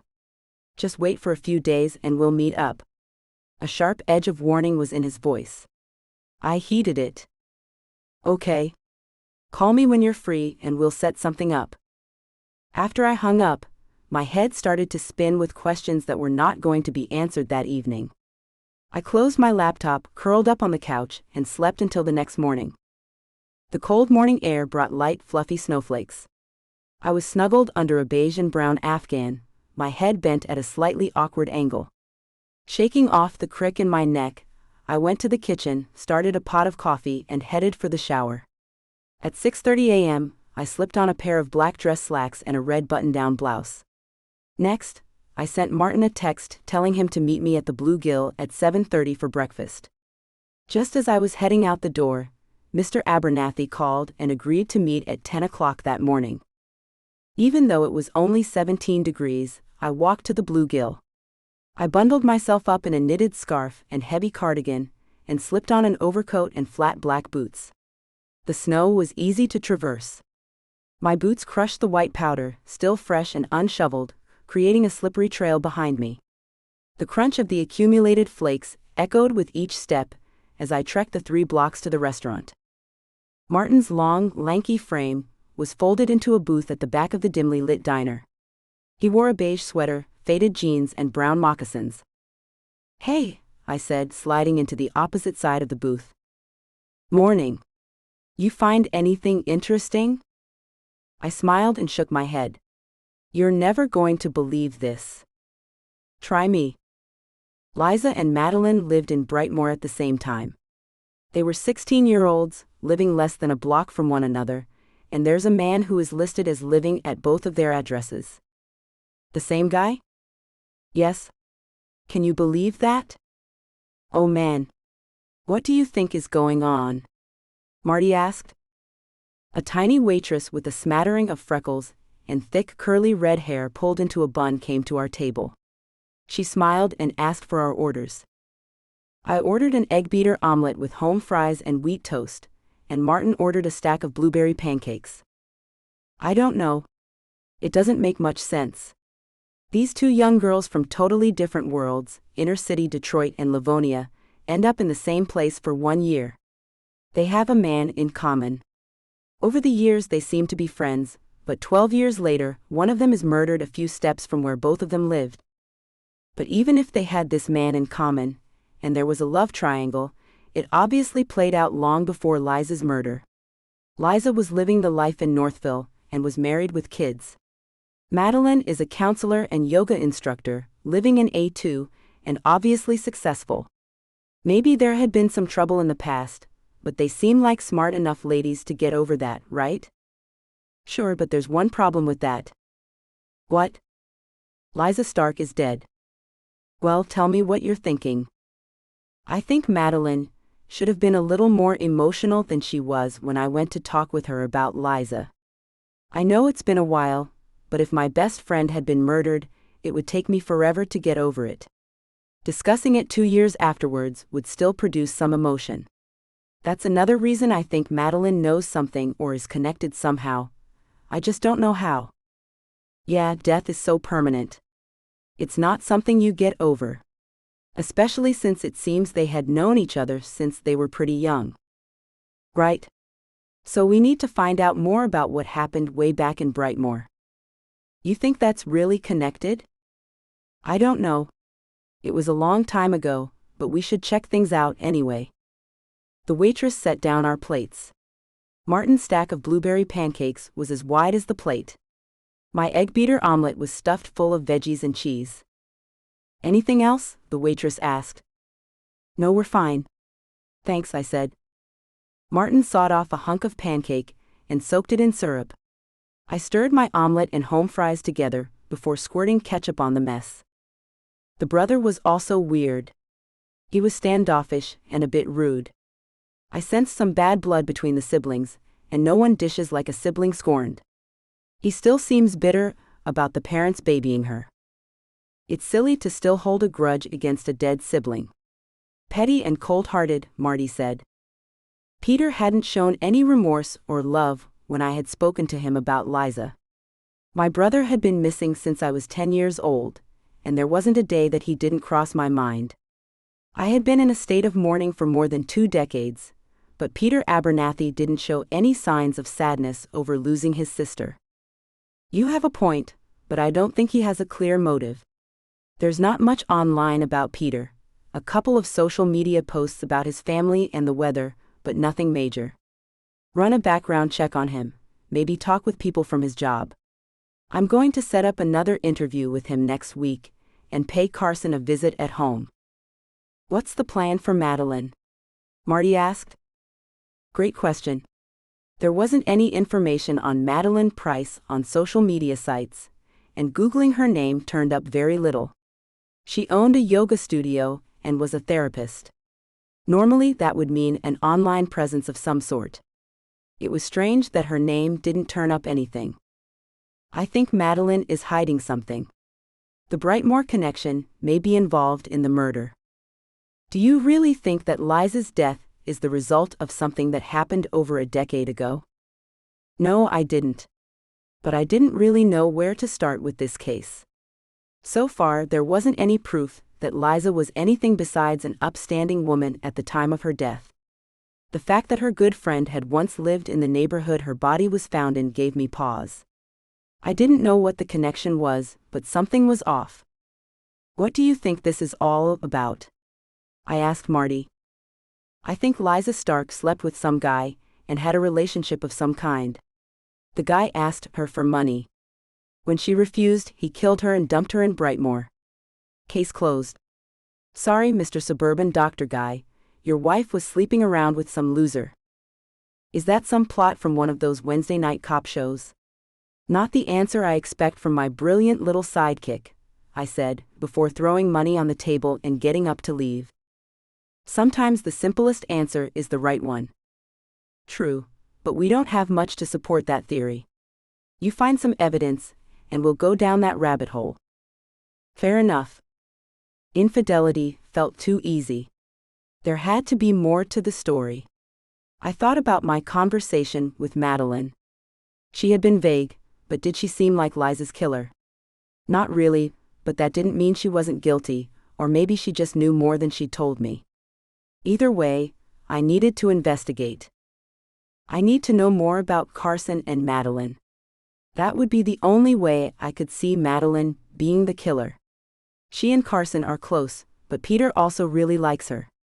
Personally, she doesn't seem that warm and fuzzy to me, but then again, I'm investigating her. And you're a woman. She probably charmed those guys. True. Okay, how did it go at St. Bart's? Martin handed me a file with Liza's name. Check out her personnel file. How'd you get the file? That's classified, Martin said, winking and letting out a giggle. Cheeky, I said, wagging my finger like a concerned mother. As I opened the folder, I skimmed through its contents. It seemed that Liza had been reprimanded twice during her 1 year of teaching at St. Bart's for having too many visitors on campus. According to the reports, these visitors had disrupted her class. Her personnel record also revealed that she was not invited back to teach the next year. So basically she had too much company, and didn't stand out in other ways, so she was fired? That's the gist of it. Also, her coworkers weren't that fond of her. No one seemed to have a grudge or anything, but they were indifferent when I told them she had been murdered. What did they say about her? Generally, she was late for work, not that reliable, and she couldn't get along with students' parents. It sounded like the year she spent there was rough. The principal didn't want to talk to me, but there was this one lady, Mrs. Dawson, who gave me the dirt. And the file. I winked and smiled, watching Martin's face fall. You always have to ruin my fun. That's what I'm here for, I said, suppressing a giggle. What did she say? Mrs. Dawson seems to be the only person who had any contact with Liza outside of work. She told me that Liza was only there to impress Carson. They had dated the summer before. He's a devout Catholic, ambitious, successful, etc., and she wanted to make him think she was a sweet deal. Mrs. Dawson told me that Liza never planned to stay there, so she didn't mind her mother coming up to the school and interrupting her class on a regular basis. What? Her mother? Yeah. Apparently, Mom was a little overbearing. Mrs. Dawson told me she worried about Liza because she wasn't, how did she put it? All there. You think this Mrs. Dawson was being straight with you? Yeah. She's probably beyond retirement age, loves teaching, a motherly sort. I could see her taking a new teacher under her wing. Sounds like Liza needed that. I wonder what made Liza such a needy case. Carson Stark was a great catch. He could have had any woman he wanted. Why did he choose Liza? We need to find out more about Mom's connection with Liza. Her showing up at her grown daughter's job is weird. I'm heading over to talk with Mom and Dad today. Will you get some info on the parents? Sure thing. I can't understand how Liza and Carson ended up together. Yes, seems weird, but that doesn't really matter, does it? Well, I think it matters. What if some other woman thought herself to be more deserving? Maybe it just took her a few years to work up the nerve to get revenge. Carson may seem nice enough, but he is part of the elite. Sometimes things us commoners don't flinch at cause irrevocable harm to the elite. I hadn't thought of that. That's why I keep wondering how and why they were together. There might be something more to their marriage. I'll see if I can find any connections. Okay. I'm going to continue looking up information. Maybe Liza left some hints if she was having some type of affair. Hey, I almost forgot to mention the gang activity that took place at Ali Mansu's store. So, before Liza was murdered, Ali Mansu says that he experienced attacks from gangs. After Liza was murdered, there weren't any other attacks. So, you think this is a slumming case? Liza got mixed up with a gangster? But what does that have to do with the store owner? It made little sense. What connection did Liza have to Ali Mansu and the store? We're missing something. I wonder why the other detective quit. Corruption? Does Liza have any connection to the police force? Not that I know of, but we need to leave that possibility open. I recalled the intense media and law enforcement scrutiny that occurred when a murder took place in Detroit, especially if the victim hailed from one of the wealthy suburbs. The marginalized groups of prostitutes, drug dealers, and innocent bystanders caught in gang violence were often not given the same attention. Yet, here was a young, attractive blonde victim. Shouldn't her case have been treated with more urgency? Why wasn't there a greater effort to solve her murder? The chief told them to let the infidelity rumor stick, which tells me it wasn't important to solve the crime. It was important to make the crime go away. Why? She's different from the rest of the socialites from Northville Township, but still, she isn't the type of person the media usually forgets about. She was an attractive, upper-middle-class white female. Why was she shoved out of the spotlight so soon? For some reason, she doesn't fit into that society. We looked at each other and simultaneously asked, why? Okay. You do some background searches on Liza and her family. I'll keep my date with Liza's parents. I took Prospect Road down to the freeway and headed for Livonia. During the drive, I thought about the information I'd found online about Liza's parents. Ralph and Janice Abernathy were a middle-aged couple living out a typical southeastern Michigan suburban existence. Both were retired school teachers, active in the Lutheran church that sat 2 blocks from their home, world travelers and well-known philanthropists. I had found several write-ups on them in their hometown newspaper. Peter had been featured a few times when he played high school football, and his parents seemed to make regular appearances in the paper. Liza had 5 entries. Her birth announcement, notices about the birth of her 2 children, an announcement about her marriage to Carson Stark, and her obituary. It took me 25 minutes to get to Livonia. The Abernathy's split-level colonial sat on 6 Mile Road, just north of Newburgh. As I pulled into the driveway, I noticed that the garage door was up, and a snazzy red Corvette sparkled and shone in between an organized system of shelves and tools. A blue, late-model Camry sat at the edge of the driveway. I pulled in beside the Camry and headed to the door. Janice Abernathy opened the door before I could knock. Liza's mother looked to be 5'7", about 125 pounds, and resembled an aging Barbie doll. She had the stereotypical blonde hair and blue eyes, and her body was sleek and toned. However, her face was worn with wrinkled folds of skin, and she bore the same faint hardness that I'd noticed in Liza's photographs. She forced a smile, revealing deep crow's feet around her eyes. "Hello, Mrs. Abernathy. I'm Sylvia Wilcox." "Yes, I know. Please come in."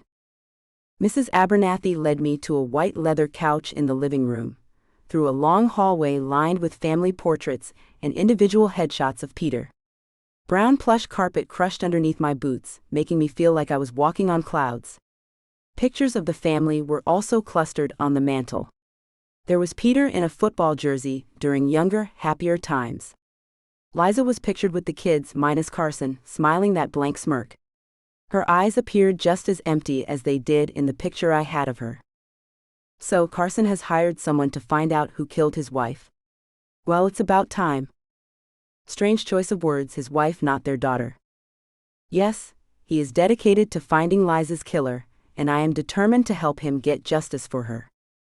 Mrs. Abernathy let out a hard, angry chuckle. Mrs. Wilcox, I admire your determination, but you and Carson can't have the same goal. Why is that? Because he killed my Liza. What makes you say that? He's a doctor with money, power, and looks. There's no way he would have chosen Liza over all the other girls that wanted him, unless he had a plan. He profited from her death. He's happy she's gone. Not the most refined interpretation of the crime, but she was a mother grieving for her child. Contrary to Mrs. Abernathy's interpretation, Carson hadn't profited from Liza's death. The couple had foregone life insurance because they had a trust and a great deal of wealth generated from the Starks' empire. I would like to learn more about Liza. What makes you think that Liza and Carson weren't a good match? Liza was different. She wasn't like your average girl. Early on, we knew she had some trouble processing information, and she struggled in school. It was odd because she loved school, but she was never successful. Teachers enjoyed having her in class, but Liza was lucky to get C's. Peter has always been the smart one. I considered inquiring about Ralph Abernathy, Liza's father, waited for Mrs. Abernathy to reveal whether he would be present for the meeting. We always thought she would end up with some pleasant boy. Protestant, factory worker, liked beer and football, a blue-collar dreamboat, know what I mean? My stomach churned. Categories bothered me. So, you thought Carson was out of Liza's league? Mrs. Abernathy let out an uncomfortable laugh, threw her head back in sarcastic amusement, and placed a strong, steady hand on my knee. Mrs. Wilcox, you think this is some story of a nice lady shot in a bad neighborhood? A random thing. But I'll tell you, this was some type of revenge plot. Carson caught Liza cheating on him and made her pay the ultimate price. See, Liza had a craving for, well, there's no other way to put it, black men. Mrs. Abernathy's voice had decreased to a whisper, as if she were revealing a dirty secret.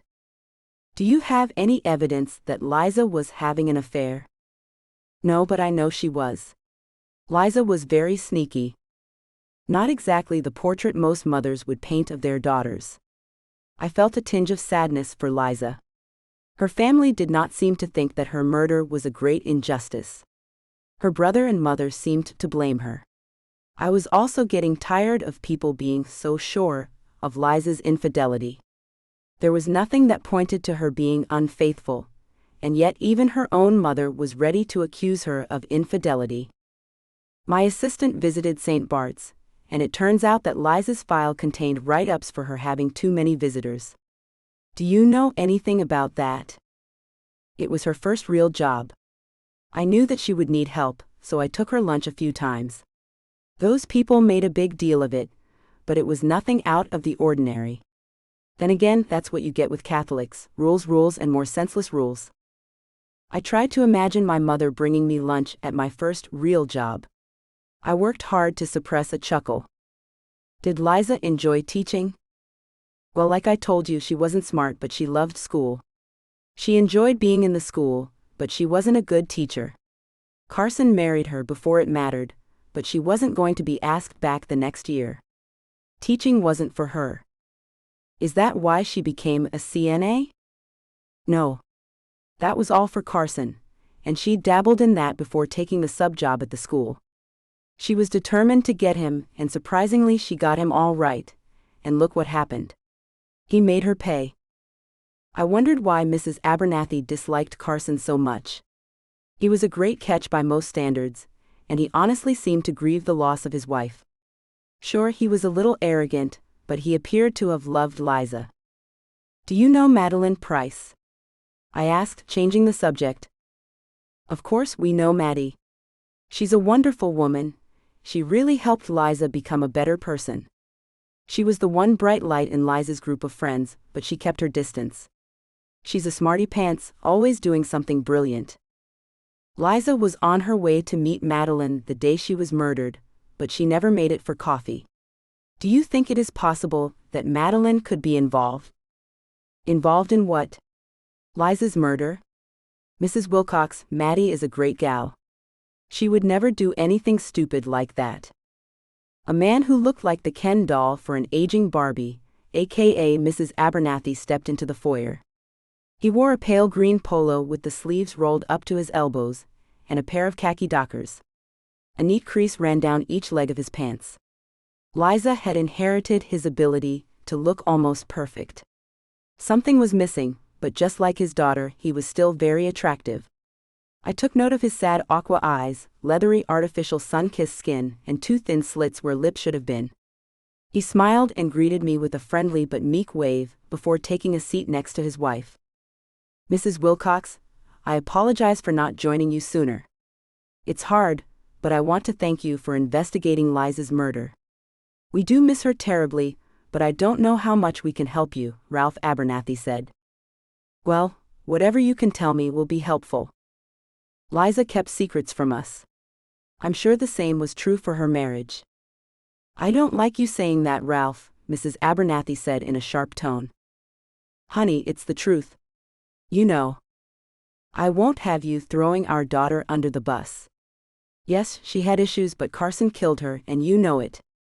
Mrs. Abernathy bounced off the couch in a fit of anger and stared down at her husband. She had gone from 0 to 100 in no time. "I just want to tell Mrs. Wilcox the truth. We didn't know Liza that well. She was murdered. It wouldn't have mattered if we knew her inside and out, we couldn't have stopped that. Why can't you accept that?" Mr. Abernathy sighed and glanced in my direction, pleading with his eyes. "Mrs. Abernathy, would you mind telling me what Liza was like? It would help me to get a feel for who she was," I said, attempting to get her to calm down. Liza's mother cast a dark stare my way before composing herself and taking a seat. Ralph Abernathy laid his hand on her knee and began to speak. "Liza was always a bit of trouble.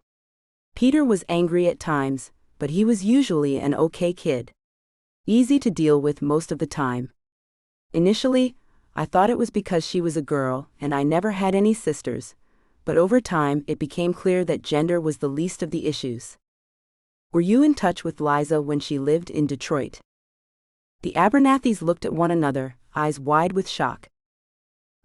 Liza lived in Detroit for a while. We lost contact with her for a few years. It was her choice. She wanted to be with her boyfriend more than she wanted to be with us, so we just let her be," Mr. Abernathy said. "Liza had been 16 years old when she lived in Brightmoor. The most likely way for her to get to Brightmoor was by being a runaway."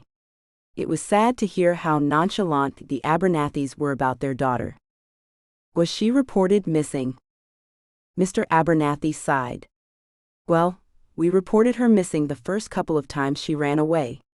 After that, Mother and I decided that we shouldn't do that. Strange. Runaways aren't found if they aren't reported missing. May I ask why you didn't continue to report her missing?" "You have no right to judge us. We didn't want her in the system. Doesn't that make sense?" Janice Abernathy yelled. I wasn't comfortable with the way this interview was going, but I had to forge ahead, even if Mrs. Abernathy kept behaving like a madwoman. "I understand that this must be difficult, but it is important for me to find out if there was something in Liza's past that led to her murder. Since she was murdered in Brightmoor and she once lived there, something that occurred in the past might be relevant." "Well, I seriously doubt it. I mean, wouldn't she have been killed back then?" "Not necessarily. Sometimes people hold grudges for a long time. They wait for the right moment to strike. No. We didn't report her missing. We had our reasons," Mr. Abernathy said in the same soft, quiet voice he'd used on the answering service.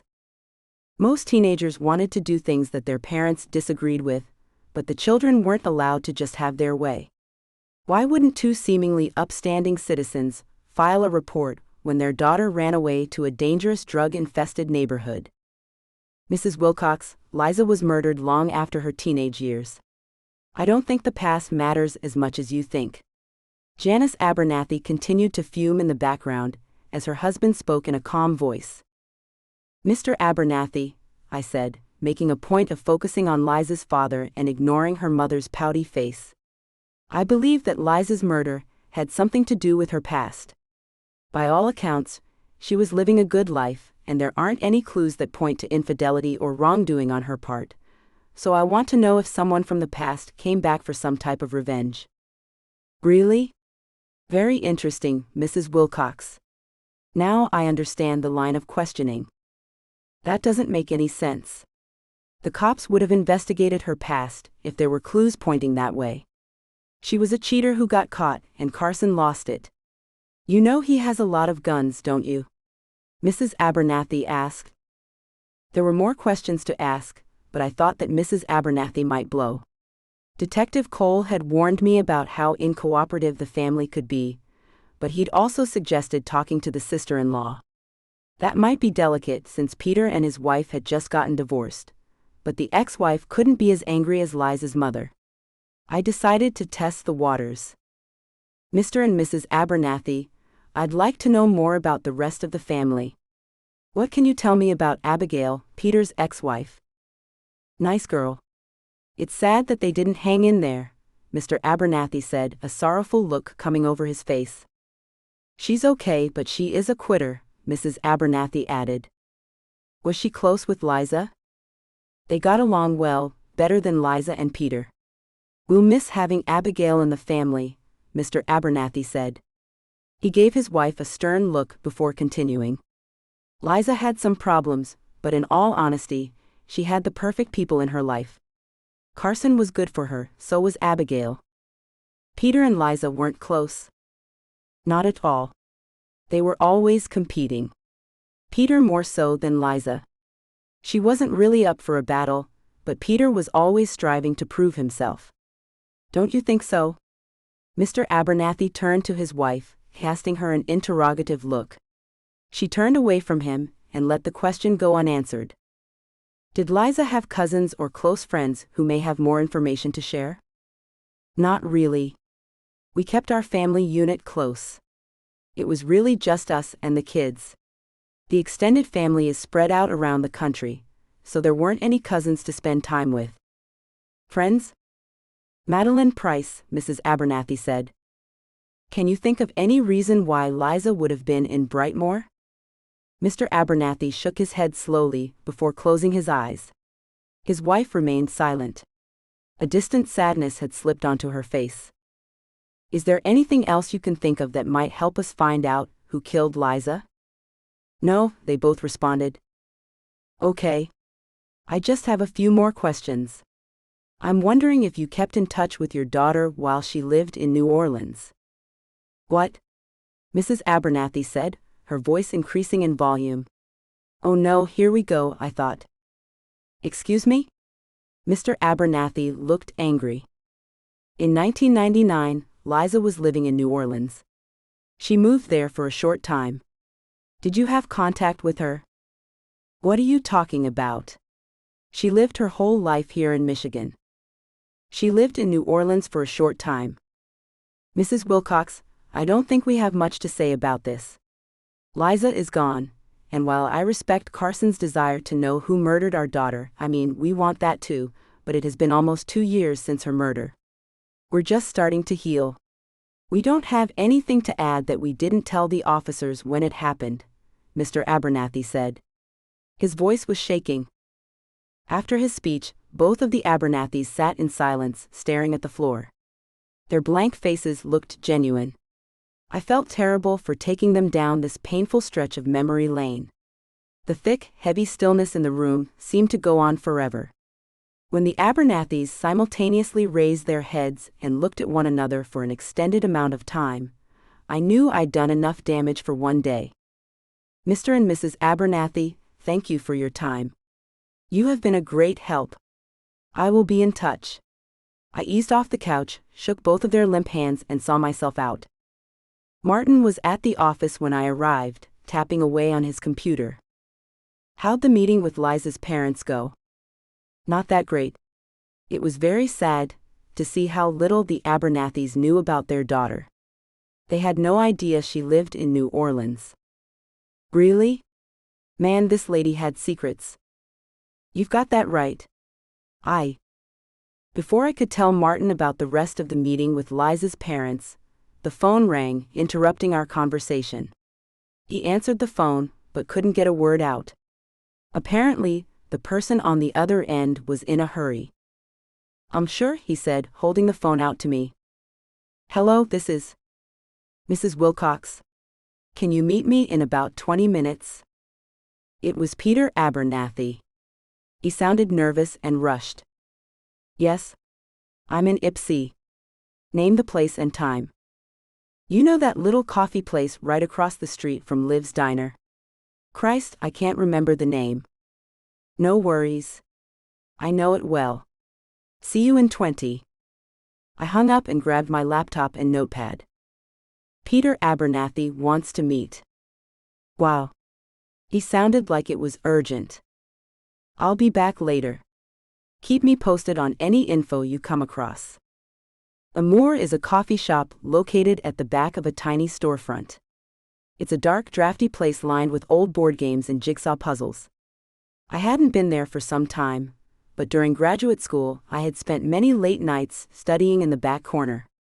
I arrived 25 minutes after the phone call from Peter. None of the tables or chairs in Amour matched, and there were several dingy couches in the corners. Peter was standing at the counter. We shook hands and ordered our drinks. Peter went with a white chocolate mocha with extra whipped cream. I ordered a large black coffee. We headed to a dirty yellow couch. Peter said, "Sorry about the other day. It's been hard. I feel bad about Liza, but I got my own shit going on, you know?" I nodded sympathetically and waited for more. Peter took a sip of his drink, sighed, and started up again. "I don't think this has anything to do with anything, and my parents like to pretend it didn't happen, but Liza used to live in that neighborhood. It's old stuff, but it's weird that she was found dead in that area." "Really?" I said, pretending like it was the first time I'd heard this information. "It is strange that she lived there and was found murdered in that neighborhood. Please tell me more." Peter's face was turning red. I could tell that he was about to reveal costly secrets. "I appreciate you reaching out to me. I'm not here to judge you or your family. My only goal is to find out who killed your sister. Her children and husband deserve the truth, but Liza also deserves justice. We shouldn't just let someone take her life and get away with it." Peter nodded and folded his hands on the table. He sighed, paused for a minute, and then began with a slow, barely audible cadence. "It might be hard to find the official address for her. She had an arrangement that kept it kind of secret that she lived there. There is something else. Mom and Dad said it wouldn't be relevant. They don't want to ruin her name, you know? People already think she was having an affair with some black dude, and this would just intensify that theory. I mean, this was a long time ago, and there's no way this would play any part, but I think it might be good for you to know it. Liza lived in Detroit for a while, and she didn't live alone. There was this guy who lived with her. He was one of those dudes with the long braids, saggy pants, fucked up family, and all that to boot. I'm sure he was a drug dealer, probably a gangbanger, and just one of those overall bad people.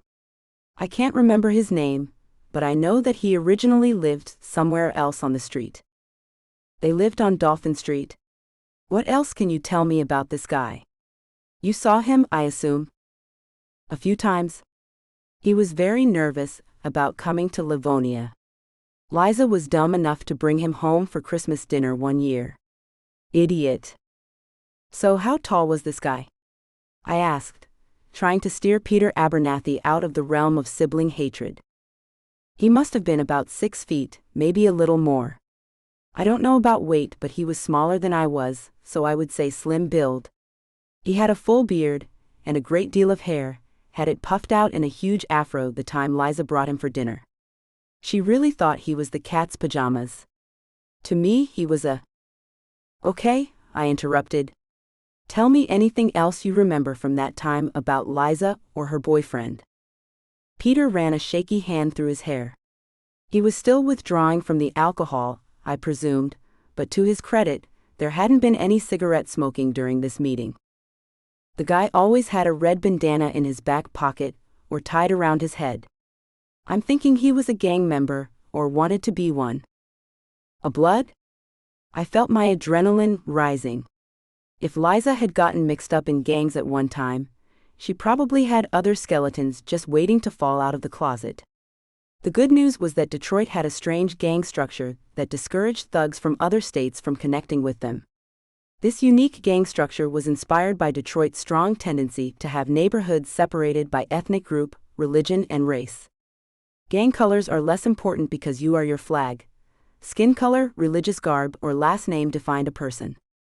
If there was some type of gang connection to this case, it would be easy to rule out people from out of town. Detroit has a special way of killing its own. So, he had a red bandana. Okay. That's good. Anything else you remember? They had a messy breakup. Mom and Dad were worried. I guess he got a little physical with her. The summer they broke up, I think Liza was 19, my parents sent her to the UP. The Upper Peninsula is pretty far away from Livonia. If Liza agreed to go that far away, I would suspect that things had gotten very physical at some point. I think she filed charges against him. There might be a police record of that. A police record would bear a name, but I was willing to bet the perp was DeMario Masters. This is very helpful. Anything else you can remember? Peter sighed and dug into his pocket. I had to smuggle these out of the house. Don't know if Mom and Dad know these exist, but I remember Liza storing them in the garage. Please don't tell them that I gave them to you. Just make up something, okay? I nodded, picked up the envelope, and thanked Peter for his time. I gave him my business card and left. On the way back to the car, I peeked inside the envelope. My jaw dropped as I stared at Liza, wearing a red bandana, her fingers curved into a gang sign. A tall, thin, light brown man stood next to her, holding a baby. "Folks down," I said, recalling the gang lingo I'd heard scream through the streets of Brightmoor when I was a cop. Liza was in a gang. It seemed unlikely, but there she was in a red bandana, and with a man who clearly, based on his abundance of red, was in a Bloods-based gang or pretending to be a gangbanger. Either way, it was shocking to see Liza mean mugging the camera. Oh my gosh, what did this girl get herself into? I muttered, before sticking the photograph back into the envelope. Gang involvement, even if it was just for show, opened a whole new can of worms. What if Liza had done something years ago, and a gang member had found her and exacted retribution? What if Liza had remained affiliated with the gang all these years? That might explain why she was in Brightmoor, but that theory seemed so outlandish. Mother of two, wife of a doctor, gangbanger on the side. Not a likely scenario, but then again, I hadn't expected Liza to have any type of association with gangs. Who the hell were you? I wondered aloud. I climbed into the car and pondered this new information about Liza. Secret lives, a lot of us have them, and now and then a demon we thought was dead and gone comes back to haunt us. If Liza had an abusive ex-boyfriend, he had come back to kill her, especially if she had pressed charges against him. Of course, a great deal of time had elapsed since that relationship, but abusive men rarely change. Now, I just needed to confirm his identity. While cruising to the freeway, I considered the fact that the case might get dangerous. Martin was a great assistant, but now that gangs might be involved, I didn't feel comfortable using him to gather information. I had dealt with the gangs in the Brightmoor area. They're not to be played with. The ruthless nature of the young men and women in those gangs is incomparable to that of gangs in other areas. I would have to deal with this case without Martin, but I couldn't handle it on my own. I needed help, but it couldn't be from a civilian. Charles, I need a favor. I'd stopped by the 8th precinct on my way back to the office. This time, Charles was in and available. I would have to get an update on the gang situation in Brightmoor. Charles was 5'7" and 180 pounds. He had smooth coffee black skin and was built like a mini tank, but he was gentle enough when he was out of uniform. He took my hand in his and shook it with vigor. What? Now remember, Sylvia, you chose to go back to being a civilian. You could still have access to all these remarkable law enforcement tools. Yeah, but I have a lifelong friend who is a cop, and he knows we are both fighting for truth and justice, so he's going to hook me up. We shared a laugh. Okay, what do you need? You aren't going to believe this. I slid the picture of Liza throwing up a gang sign and wearing her red bandana with pride across to him. The baby, who was wrapped in a red blanket, was being held by a lanky man with a matching bandana.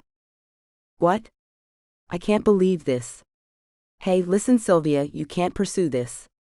The gangs in Brightmoor aren't like they were when you were at the 8th. They've morphed into something much uglier and more dangerous than what we dealt with back then. The feds are handling most of the gang stuff around here because it's gotten so bad. You gotta back down. I just need a little update on the gang situation. I've been paid a hefty price, so I will be continuing the case. With caution, of course. Charles sighed, but recognized that I wasn't going to stop conducting the investigation with or without vital information. Okay. I'll tell you what you need to know, but you must be very careful. These kids are ruthless. Some of the gangs have turned into hybrids. You can't pinpoint the folks or the people. Sometimes there are gangs that have mixed Crips and Bloods aspects. The gang thing, the way it was in the 1980s, has gotten old for a lot of the kids coming up now. They want something new, so they've upped their recruiting strategies and tactics. Honestly, they run the gang like a business. Recruitment videos on social media, open-air drug deals, intimidation and murder of witnesses, and a cache of guns and money. I don't know what the victim had to do with those boys, but if it was anything, she was an idiot. How did you make the connection? A little help from my friends. I winked at Charles. There you go, making friends again. You always were good at that. Well, you've uncovered quite a turn. This lady had a secret life. Are you going to tell the husband? Yes, but I want to wait to see if it's relevant. I mean, at this point, I don't know what the connection is, but because she was murdered in Brightmoor, I'm sure there is one. I just want to wait until I have more information. The poor guy is already suffering. Finding out that the woman he married had a secret life isn't going to make things better. True. Okay, what's your next move? I know it's a long shot, but I've got to try to find anyone on Dolphin Street who remembers her and knows more about what went on when she lived there. Do you have any informants in the area? Yeah, there's one guy. You think he'll talk to me? Probably. His name's Don. He's still a small-time dealer. Great informant. Has 3 kids and a house on Dolphin Street. He's one of the few second-generation Brightmoor residents. Too poor to leave, not motivated to do more than collect Social Security and casually sell drugs. He just got out of jail on small-time drug charges. I don't know if he'll remember anything from that long ago, but I'll set something up. I left the precinct, headed to the office, and searched online for more information. Why had Peter decided to provide me with information about Liza's past? What was his angle? Sure, I appreciated the tip, but what was his motive? I began searching for clues.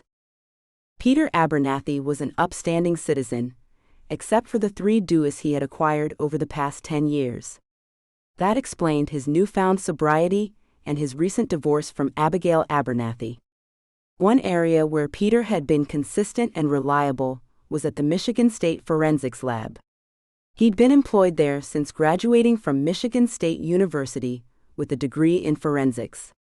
The excessive duos had not affected his employment at the lab, which seemed very odd, but some people pay a higher price than others. Perhaps he had connections of some sort. The rest of the public info was standard. Peter and Abigail had 3 children, and they had been married 15 years before the divorce, which had been finalized 2 months ago. They'd originally filed for divorce 2 months after Liza had been murdered. It would be interesting to hear what Abigail thought of her former sister-in-law and her ex-husband. I found Abigail's current address in Plymouth Township, not far from where I'd met Peter for lunch. I wasn't sure if the phone number listed was current, but I decided to give it a try anyway. A phone call should suffice, no need to drive back to Plymouth. Hello, Abigail answered on the second ring. Her voice sounded thin and stressed. Hello. May I speak with Abigail Abernathy? You've got her. How can I help you? My name is Sylvia Wilcox, and I'm investigating the murder of Liza Abernathy. Oh. The detective. I believe my husband recently spoke with you. I hope he was helpful. I told him to be nice and do his best. How can I help you? I hadn't asked any questions, but I was sure that I'd hit the jackpot. Rarely, if ever, were people excited to help a private detective. Generally, people saw a pie as a false detective who was meddling in police business. Abigail's attitude was refreshing. This could be a great opportunity. I'm trying to get a feel for Liza as a person and learn more about her family and background. Would you mind sharing your opinion and perception of Liza? Well, I knew Liza for about 12 years. Peter didn't mention her when we were dating, and she wasn't invited to our wedding.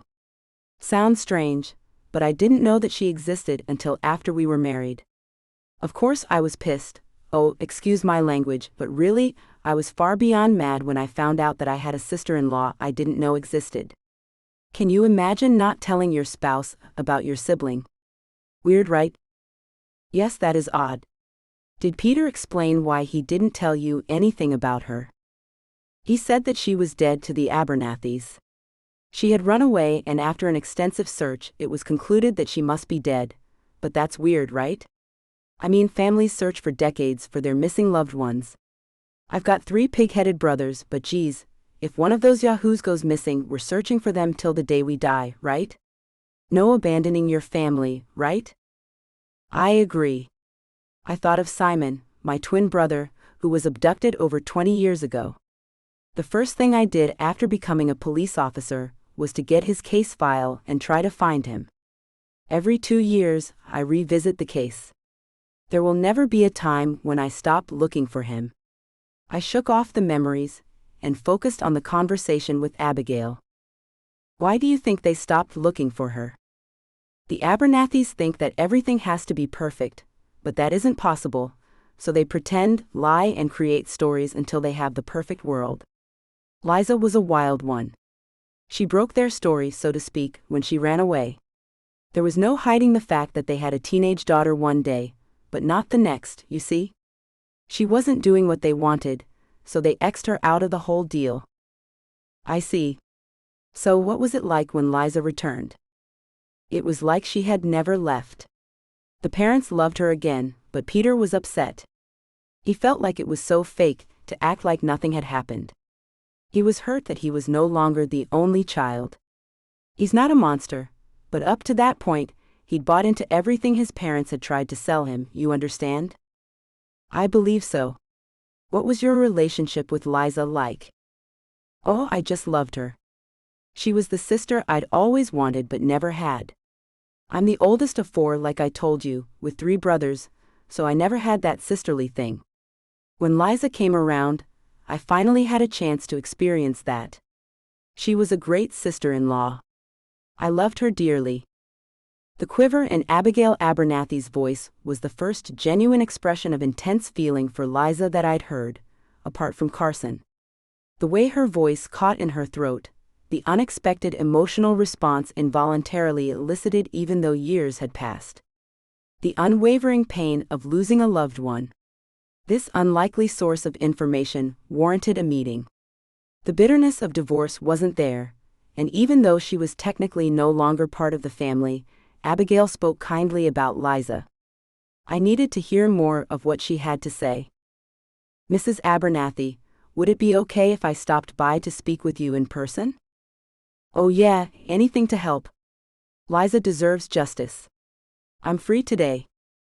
Abigail Abernathy lived in a sprawling new condo complex on the edge of Plymouth Township. Spacious units with pale-colored brick veneer, cobblestone sidewalks, and a wrought iron fence surrounding the property, which was bordered by large swaths of greenery on all sides. Abigail lived at the end of a cul-de-sac on a street called Devonshire. A push of the doorbell set off an array of barks that rang out in a calculated manner, telling me that the canine presence was manufactured. Almost immediately, the door opened. Abigail Abernathy was a short, portly woman with an attractive and warm face. She wore a blue flannel shirt, inexpensive stretch jeans, and brown steel-toed work boots. Her hair, bright red and curly, seemed to be fighting its way out of a loosely tied ponytail.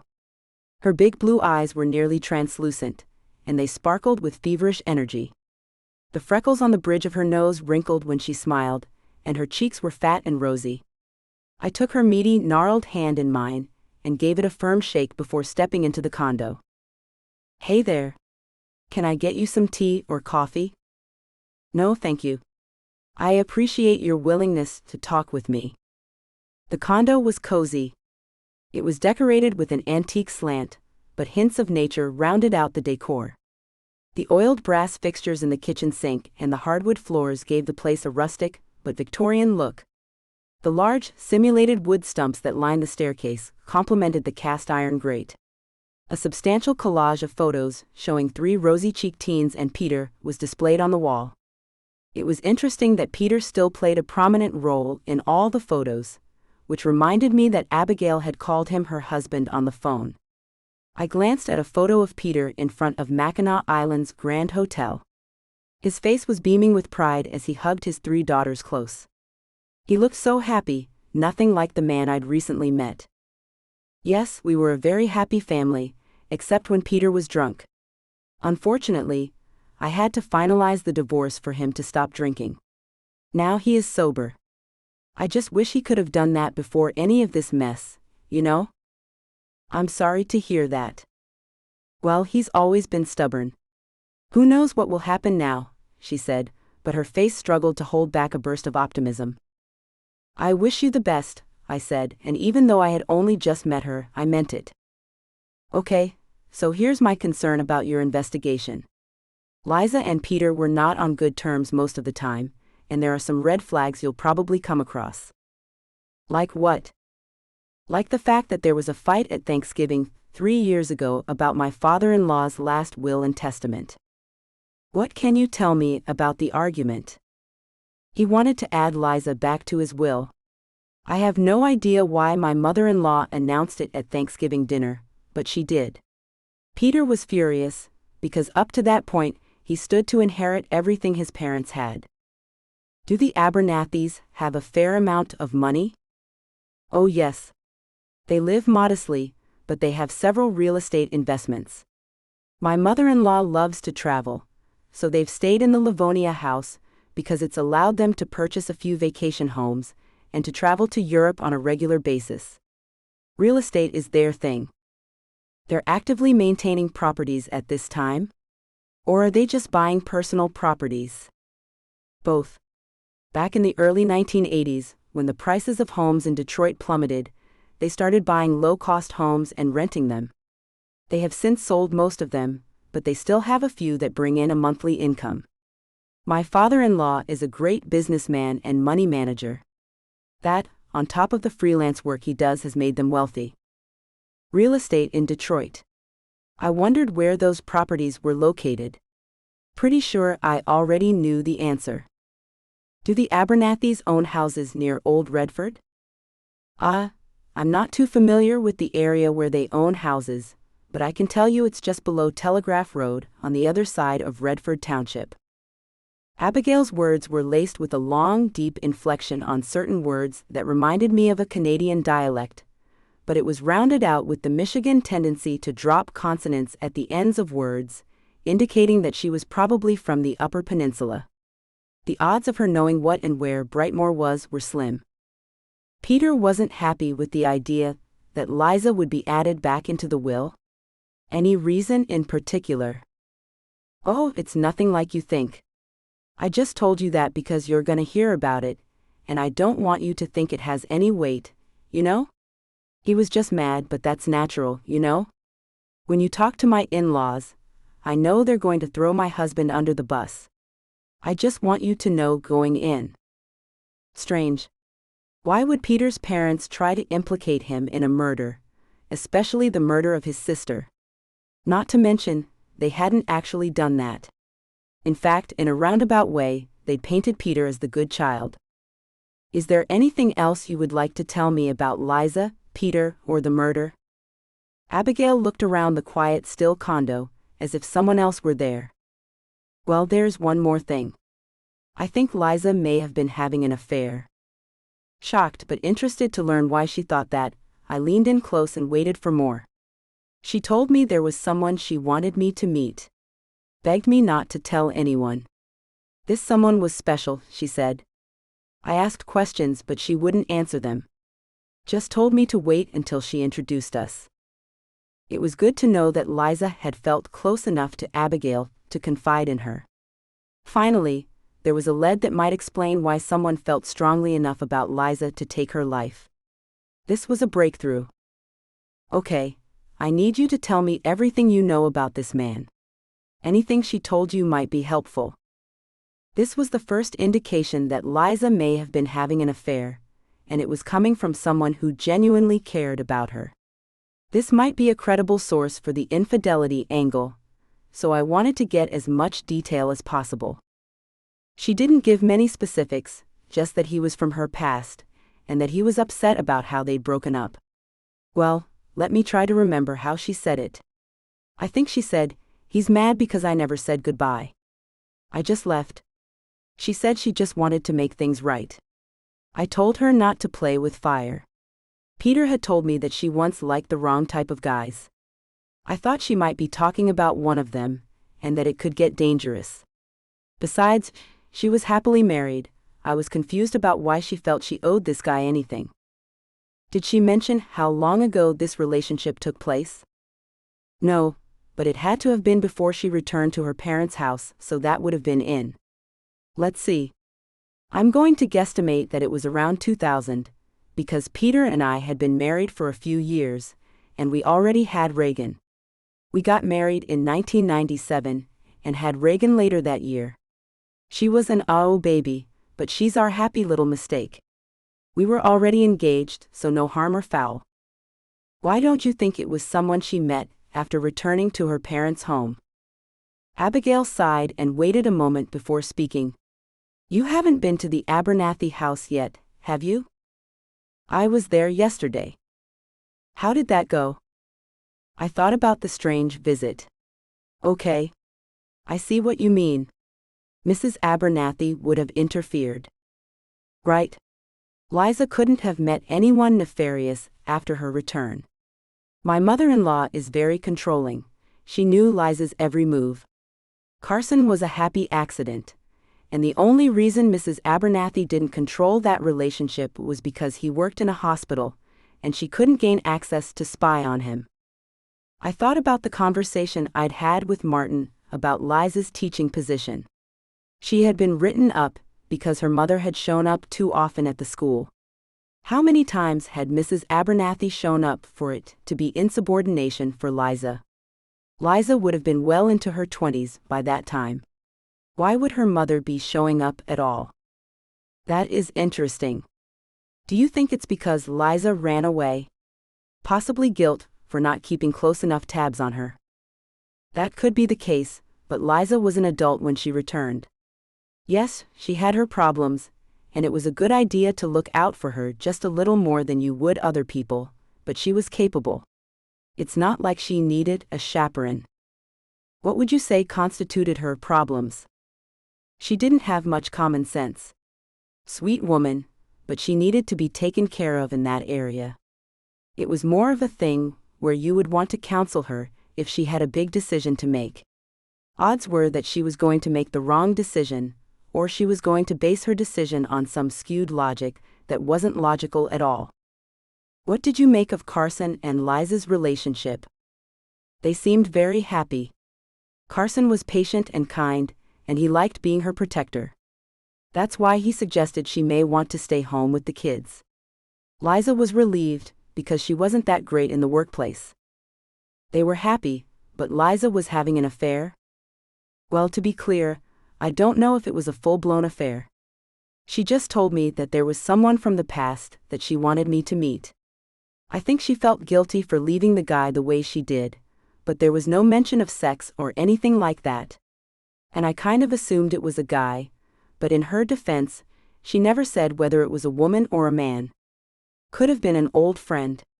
She also never complained about Carson. She loved him and the kids. I haven't heard anything about an affair, I said, hoping that my lie sounded convincing. Well, there might be something you need to know. Did you mention this to the police?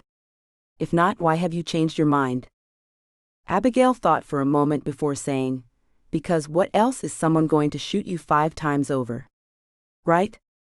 It's either love or money, and she wasn't robbed, so I guess I just realized that I hoped that she wasn't having an affair. Besides, the police drew the same conclusion, and I didn't want to sully her name even more than it already was. Do you think it's possible that she was being blackmailed by someone? Maybe a guy from her past had some dirt on her. Oh, that's definitely possible. Like I said, Liza wasn't the brightest, so she could have gotten wrapped up in some type of porn thing or taking nude pictures. I could see her being blackmailed. What else did she tell you about the guy she was seeing? Anything stand out? She let him come to the house once. Really? Yes. Amelia could probably tell you more. I thought about the conversation I'd had with the housekeeper. She'd said that a woman came over to the house, but not a man. Was Abigail overreaching with the assumption that Liza was having an affair? Was the affair with a woman? Since Abigail was freely giving out information, I decided to take a shot in the dark. Do you know Madeline Price? Abigail's brow creased. Yes, I know her. She's a weird one. She was Liza's best friend, right? I don't know that they were best friends, but they were associates. Well, I guess you could say they were friends, but I wouldn't say that they hung out all the time or anything like that. Carson had pegged the women as best friends. I wondered if that was due to lack of perception, or had Liza and Madeline convinced Carson they were closer than they were? What purpose would they have had to fake the strength of the friendship? The idea that Liza and Madeline were best friends hadn't been how Abigail saw it. Nor had Madeline's mask of calm and happiness fooled her. Why do you think Madeline is weird? It's the way she avoids ever really talking about anything personal. She's like a mystery, and that's the way she wants it to be. In her defense, being a mystery is not a crime, and it could just mean that Madeline likes her privacy. What did Peter tell you? I hesitated long enough for Abigail to let the question die. Did he tell you anything about the past? A bit. Is there anything substantial I should know about the past? Peter knows more than I do. I don't know for sure, but I think it might be important. I waited.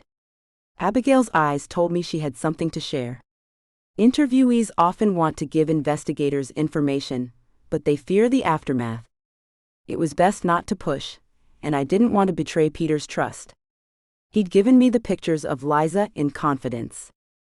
Madeline and Liza seemed to be associates, like people who work together, but wouldn't hang out for the heck of it. You know what I mean?